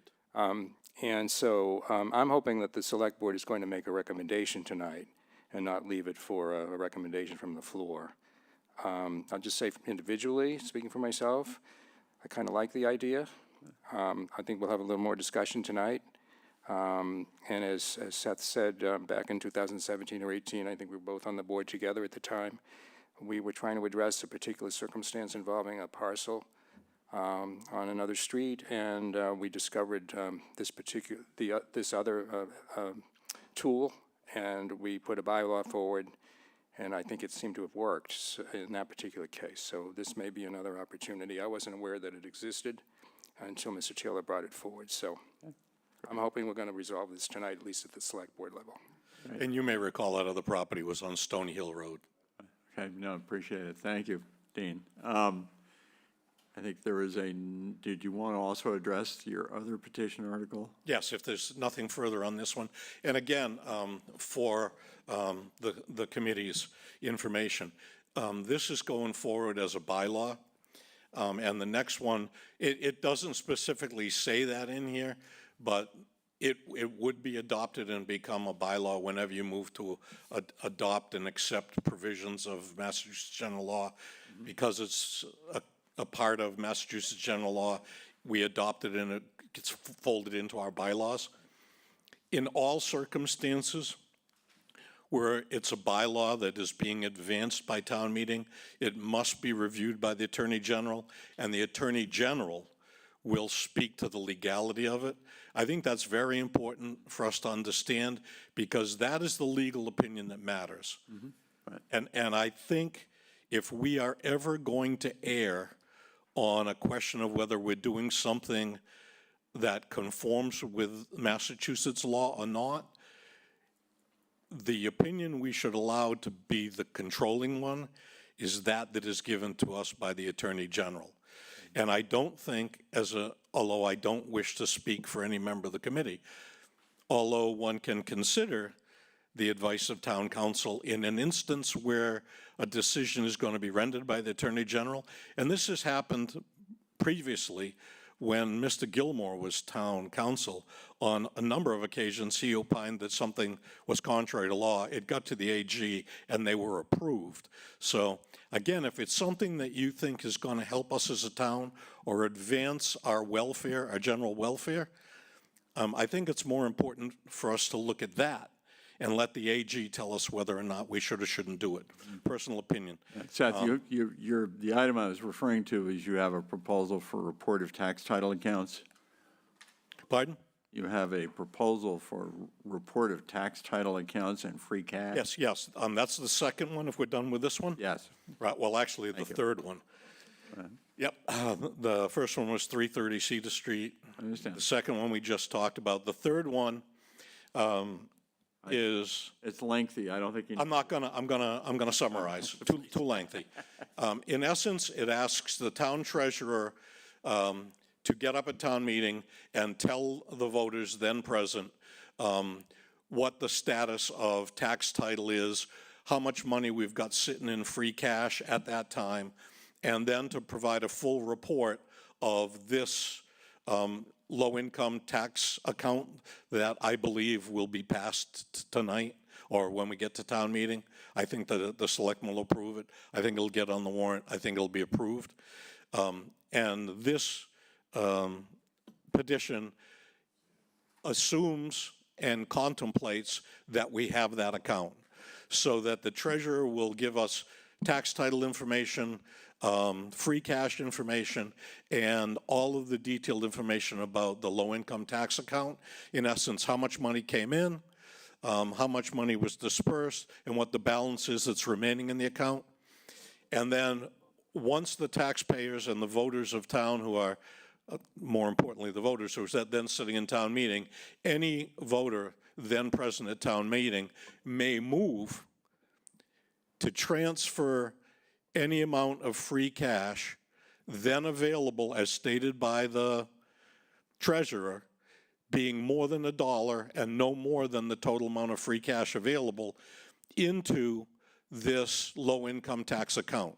And the purpose of that and the purpose of this proposal is to either jumpstart the account so that we can get ahead of it if our original contributions are low, or more appropriately, if we find that we've received $10,000 into the account and the treasurer anticipates that we're going to need $12,000 next year, but we only have $10,000 in the account, that a voter could stand up and say, I move to transfer $2,000 from free cash into this account, in order to reach the balance that we as voters will have been provided at town meeting so that we can meet the needs of the low-income senior taxpayers and the disabled low-income taxpayers.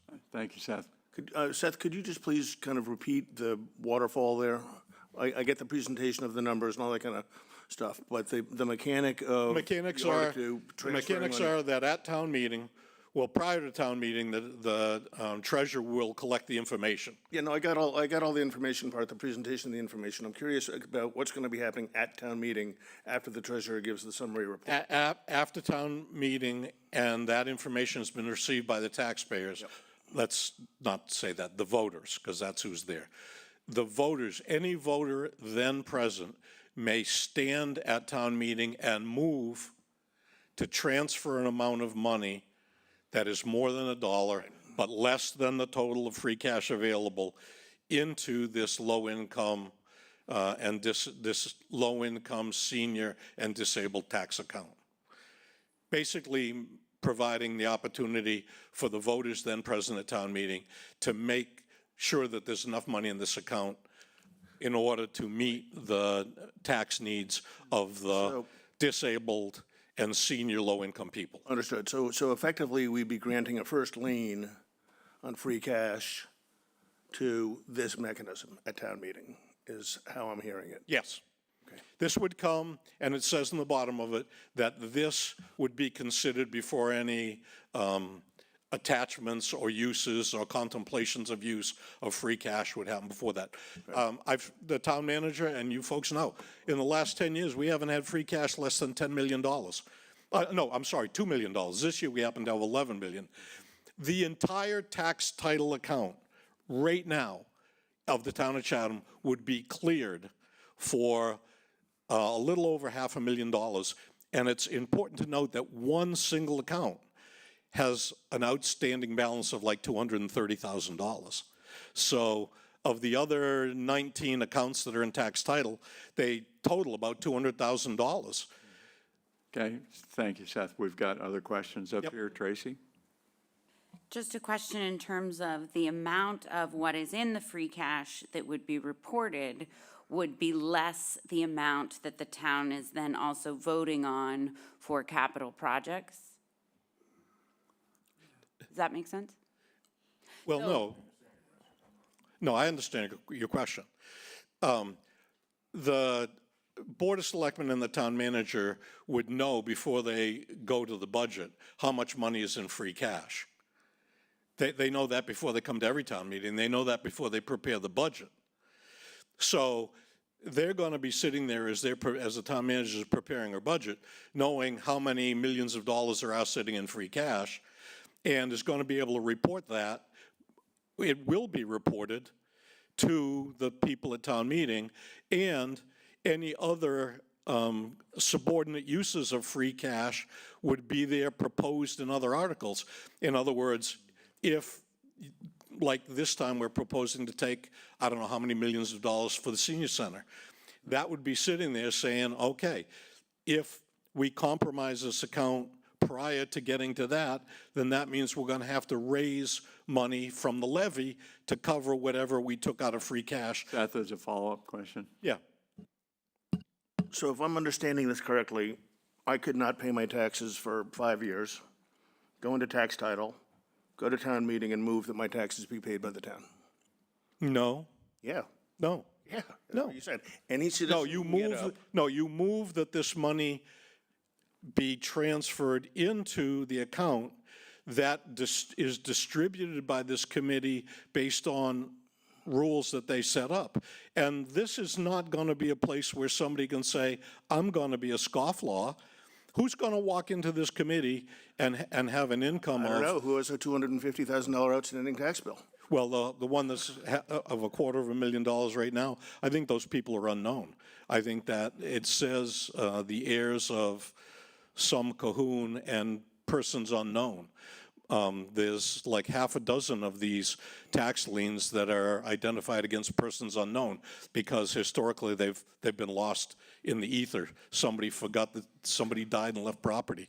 Somebody online has a question. Barbara? Yes, thank you, Mr. Chair. So, Seth, getting back to the waterfall thing, once these two articles, or Article 2 and 3, have passed, then there's a committee. And if one of these people who haven't paid their taxes then would have to apply to the committee and be considered, and their circumstances weighed by the committee, and the committee decides whether or not we're going to pay the taxes out of free cash? No, Or it wouldn't be out of free cash. It would be money that's in this account. Yeah. Because the money would move that's from what free cash into this account, and money would only come out of this account according to the rules set up by this committee to meet the demands of only the elderly and disabled low-income persons. Under Chapter 60, Section 3D, the only people who can have their taxes, any relief under this bylaw or under this statute as it exists right now, they have to be elderly or disabled and low income. So. And they would have to apply to the committee, Yes. correct? It wouldn't just be Right. automatic. Yeah. They have to Yep. apply. There would have to be a circumstances. mechanism for them to come before the committee. Right. Thank you. Eric? Thanks. I'm generally supportive of the previous petition article you brought up of forming the committee and the funding of that being voluntary from citizens. I think I don't support this as a mechanism to move money in there. I think, not that town meeting isn't capable, but I think it's overly complicated. I think it could be really confusing. I think it would bring things into the meeting that would then cascade into other issues, or the example of funding already being positioned for free cash to be used for something else during that meeting, and then that number gets reduced, and then that has to become, something that comes from the levy. I understand what you're trying to do. You're trying to populate that account and find a mechanism to do that, but I think it's not in my opinion, the right way to do it from the floor. All right, thank you. Others? Thank you, Mr. Chair. I'd agree with what Eric just said. I'm supportive of the previous article and the adoption of that general law. I think that makes sense. It's a good way to help folks in our community. I am not in support at all of this article. I think from a procedural standpoint, it sounds like a nightmare to me. And so I wouldn't be supportive of this, but am supportive of the previous. Mr. Chairman. Excuse me a second. Other members of the committee? No? Okay. Stephen, you look back your word. Well, I agree with Eric. I'm supportive of the idea of the first one and the kind of the altruistic nature of that. I think the complexity of this, at least for me now, on relatively short notice, is a bit too much, a little daunting. Okay. All right. Any Mr. Chairman, just a quick response. Briefly, please. It'd be extremely brief. The reality is that the legislative body of this town is town meeting. Nothing gets paid for, nothing gets moved, nothing gets spent, but for their approval. It's their money. And there is nothing greater than them having a saying in where their free cash goes, rather than being told where it goes, and they have nothing that they can do other than vote against an article that may be a very compelling and worthy article, or not. All this is doing is letting them have a say in whether or not they wish to have some small portion of the free cash that is their money put towards low-income and disabled and senior taxpayers. That's not too much for a taxpayer and a voter to figure out, and it's not unreasonable for the voters to be allowed that opportunity with their own money. Thank you, Seth. Tracy? Thank you, Mr. Chair. I think that the issue becomes it's mechanically challenging, because what if one voter says, I move to move this amount to free cash, and then another voter has a different opinion, and we get into town meeting is cumbersome and long, and what we want to try and do is have more people arrive at town meeting and participate, and until we have a clear idea of doing this without overburdening town meeting with more steps, I can't support it. All right, thank you, Tracy. John, please. Briefly, I like the idea of, and hope the town would approve 3D, the 3D mechanism that you bring forward. It's voluntary. We have a very generous community. People consistently step up for people in need in this community. That's been a hallmark of the messaging that's come out of this committee as well. With respect to this, for me, it's just too new for me to vote for it. But if the 3D mechanism passes and the committee is formed, I would hope that committee would consider as one of its things to come forward and maybe put a petition article forward the following year to recommend moving a portion of free cash into the fund. All right. Instead of having the debate openly on meeting floor every year about a different amount based on a variety of measures, if there was a committee looking at the totality of the need year over year and recommending 10,000, 20,000, 50,000 moved into the fund that was created if 3D passes, I think that makes sense. John, Joanne, please. Thank you, Mr. Chair. I say this is what democracy was created for. I like the creation of the Chapter 60. I also like the ability of our taxpayers, as he said, we don't get often enough to determine where the free cash goes or to deal with free cash as much as the voters should be able to deal with it. So I like both of these, and I would approve both of them. I would vote. Joanne, Stephen? I would just offer for the committee's consideration that now that we've heard from 6 of the 8 members present, that we move both of these things for consideration, each of these things, on a contingent basis, subject to the select board's recommendations. Second. Okay. If you want to do that, we don't have to do it, but that, Yeah. I'll throw that out So for you- consideration. So perhaps we take up the petition regarding MGL Chapter 60 first, which we all seem to have broad agreement on, So moved. right? Second. Contingent on the board putting it on, all right? So this is for the formation of the committee, is that right? Correct. All right. I don't hear any further discussion. Those in favor, Mr. Daniel, In favor, thank you. Eric Whiteley. Yes. Joanne Sprague. Yes. Barbara Madison, Yes. Tommy Doan. Yes. Kristen Andres. Yes. Tracy Shields. Yes. John Papalardo. Chair votes aye. All right. The second item had to do with the new general bylaw, report of tax title accounts, free cash, et cetera.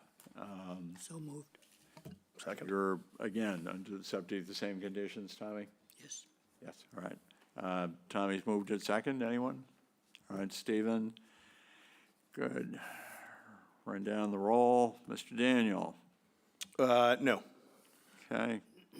Mr. Whiteley? No. Joanne Sprague? Yes. Barbara Madison? No. Tommy Doan? No. Kristen Andres? No. Tracy Shields? No. John Papalardo? No. All right, chair votes no. All right, thank you. That was great. It Mr. was Chair, great discussion. one more thing. Did you vote on the third or maybe the first petition yet? Or We did you have wanna not do- voted on the very first petition yet. That's for the tax titling for 330 Cedar Street. Do you want to wait till Thursday for that, or did you? Wait, no, let's make sure we're talking about the same article, please. Does it have an item number on this? It's 57. It is the 330 Cedar Street article, if I'm not mistaken, Mr. Taylor. Yes, 330 Cedar Street, in order to vote to pay the tax title for the 330 Cedar Street property, Jill James. If you are going to move that, I would add one thing of information that you may not have had previously. Please, go ahead. At the time of our last meeting, I was unaware until the very close of the meeting that town council had ruled the thing to be a violation of the Massachusetts Constitution. Subsequently, and because the chairman of the board during that meeting didn't want to entertain a dialogue between me and town council relative to his legal finding, I was unable to have that discussion with town council at the time. I subsequently called town manager, and I had an extensive conversation with town manager relative to my concerns about town manager's ruling, and I explained in some detail what those concerns were and cited specific legal standards that I believe would be sufficient to show that there was an error in town council's finding. I had hoped town council would have an opportunity to talk to me. He has not. I have considerable legal documentation. I'm not going to bore you with it, but again, I haven't heard that he's changed his opinion or that he's provided further substantive support for that opinion. But I want to say to you folks, again, as I said earlier, this is a matter that will go before greater authorities than we in order for them to say whether it should or shouldn't be. For us, especially you folks, because you're not getting into any trouble here. You're making a recommendation on what you feel is appropriate to handle in this circumstance, given all of the things that have gone on here that really shouldn't have, because we, the town, were not looking after one of our most vulnerable citizens. All right, Seth, and I would urge, Seth, we've heard that. yeah, I would urge We've heard that. that consideration, because I've heard nothing further from town council. Right, appreciate it. All right. Thank you. Do we want, is there a motion to approve, I don't know what the article number is, but this is petition to pay outstanding tax title lien for 330 Cedar Street. 57, number 57. I don't know that that's the article number. Mr. Chair, town council will be present at tonight's select board meeting, or attending select. That's great, but does anybody, anybody want? I would offer a countervailing motion to table this until Thursday so we can hear what happens at the select board meeting tonight, what town council's opinion is. Sounds fine to me. Is there a second to that? Second. Okay, good. Call the roll again. Those in favor, Mr. Daniel. Support. Eric Whiteley. Yes. Joanne Sprague. Yes. Barbara Madison. Yes. Tommy Doan. Yes. Kristen Andres. Yes. Tracy Shields. Yes. John Papalardo. Yes. Chair votes aye. All right. Okay, so at the earliest, then, we will take this up on Thursday. If I can ask for your indulgence for another 2.5 minutes, maybe, it'll take for us to approve the Eversource easement for the Elders Garage, Boston Gas National Grid easement for 608, 610 Stage Harbor Road for the new wastewater pumping station. I suspect Tom would be appreciative. Huh? Oh. Sorry. I don't know how I got there. It was a tangled. I make a tangled motion to trail. thank Rob for his patience, but we don't have to vote on it. That's right, yeah. Good Please. afternoon again. Yeah, so this, I don't have any documentation for this, but it's basically for Eversource to provide power to the EV charging stations at the Elders Garage. So moved. Okay, so- Second. Second, good. Those in favor, Mr. Daniel. Support. Oh, thank God. Eric Whiteley. Yes. Joanne Sprague. Yes. Barbara Madison. Yes. Tommy Doan. Yes. Kristen Andres. Yes. Tracy Shields. Yes. John Papalardo. Yes. Chair votes aye. All right. That was the hardest one of all. All right. I apologize, Rob. No. So the next one is just another town request to provide gas service to the Old Mill Boatyard Pump Station, which is behind the Harbor Master's office, currently under construction. In turn, National Grid is requesting an easement to provide the service. I know it hasn't been finalized. I think National Grid's easements are a little bit more regimented than Eversource's, so it's still in legal counsel back and forth trying to work out the language. We're looking for approval for a license agreement in the meantime until the easement gets finalized at town meeting. I'll move it. Second. Thank you. You're welcome. And there's a second. All right, good. I have one quick question. Is this to provide gas for a generator for standby? It's for a generator and heat, I believe, too. Yes. Okay, all right, cool. All right, members of the committee voting in favor, Mr. Daniel. Support. Eric Whiteley. Yes. Joanne Sprague. Yes. Barbara Madison. Yes. Tommy Doan. Yes. Kristen Andres. Yes. Tracy Shields. You bet. John Yes. Papalardo, and the chair votes aye. Good. Thank you. I think that does it for our agenda for now. All right, and we'll end up being back on several things on Thursday. Do you want any discussion on the report for the warrant? Not anymore. Not anymore, okay, I thought perhaps not. but- No, I fielded everything I got. I think you guys hopefully saw the revision I sent out on Sunday afternoon. I've had a couple of nits since then. So I'm kind of taking it that silence is goodness, and I think we're all done. So my intent is to literally take one last read through it for the 49th time and send it over to the town manager's office for inclusion in the warrant with a copy to everybody. You should get copied on it, including all of you guys. Figured out a way to take care of the graphics. Yeah, yep. Send it to Kathy and make sure that they're there. Okay, great, terrific. So, yeah, no, I think we're in good shape. Thank you, and I really appreciate all the input. Joanne, you had something? No, I just said let the presses roll. Yeah, that would be good. Anything else? No, hearing none, motion to adjourn? So moved. Second. That's good. Mr. Daniel? Abstain. I thought you might. That's a terrible thing. Eric Whiteley? Yes.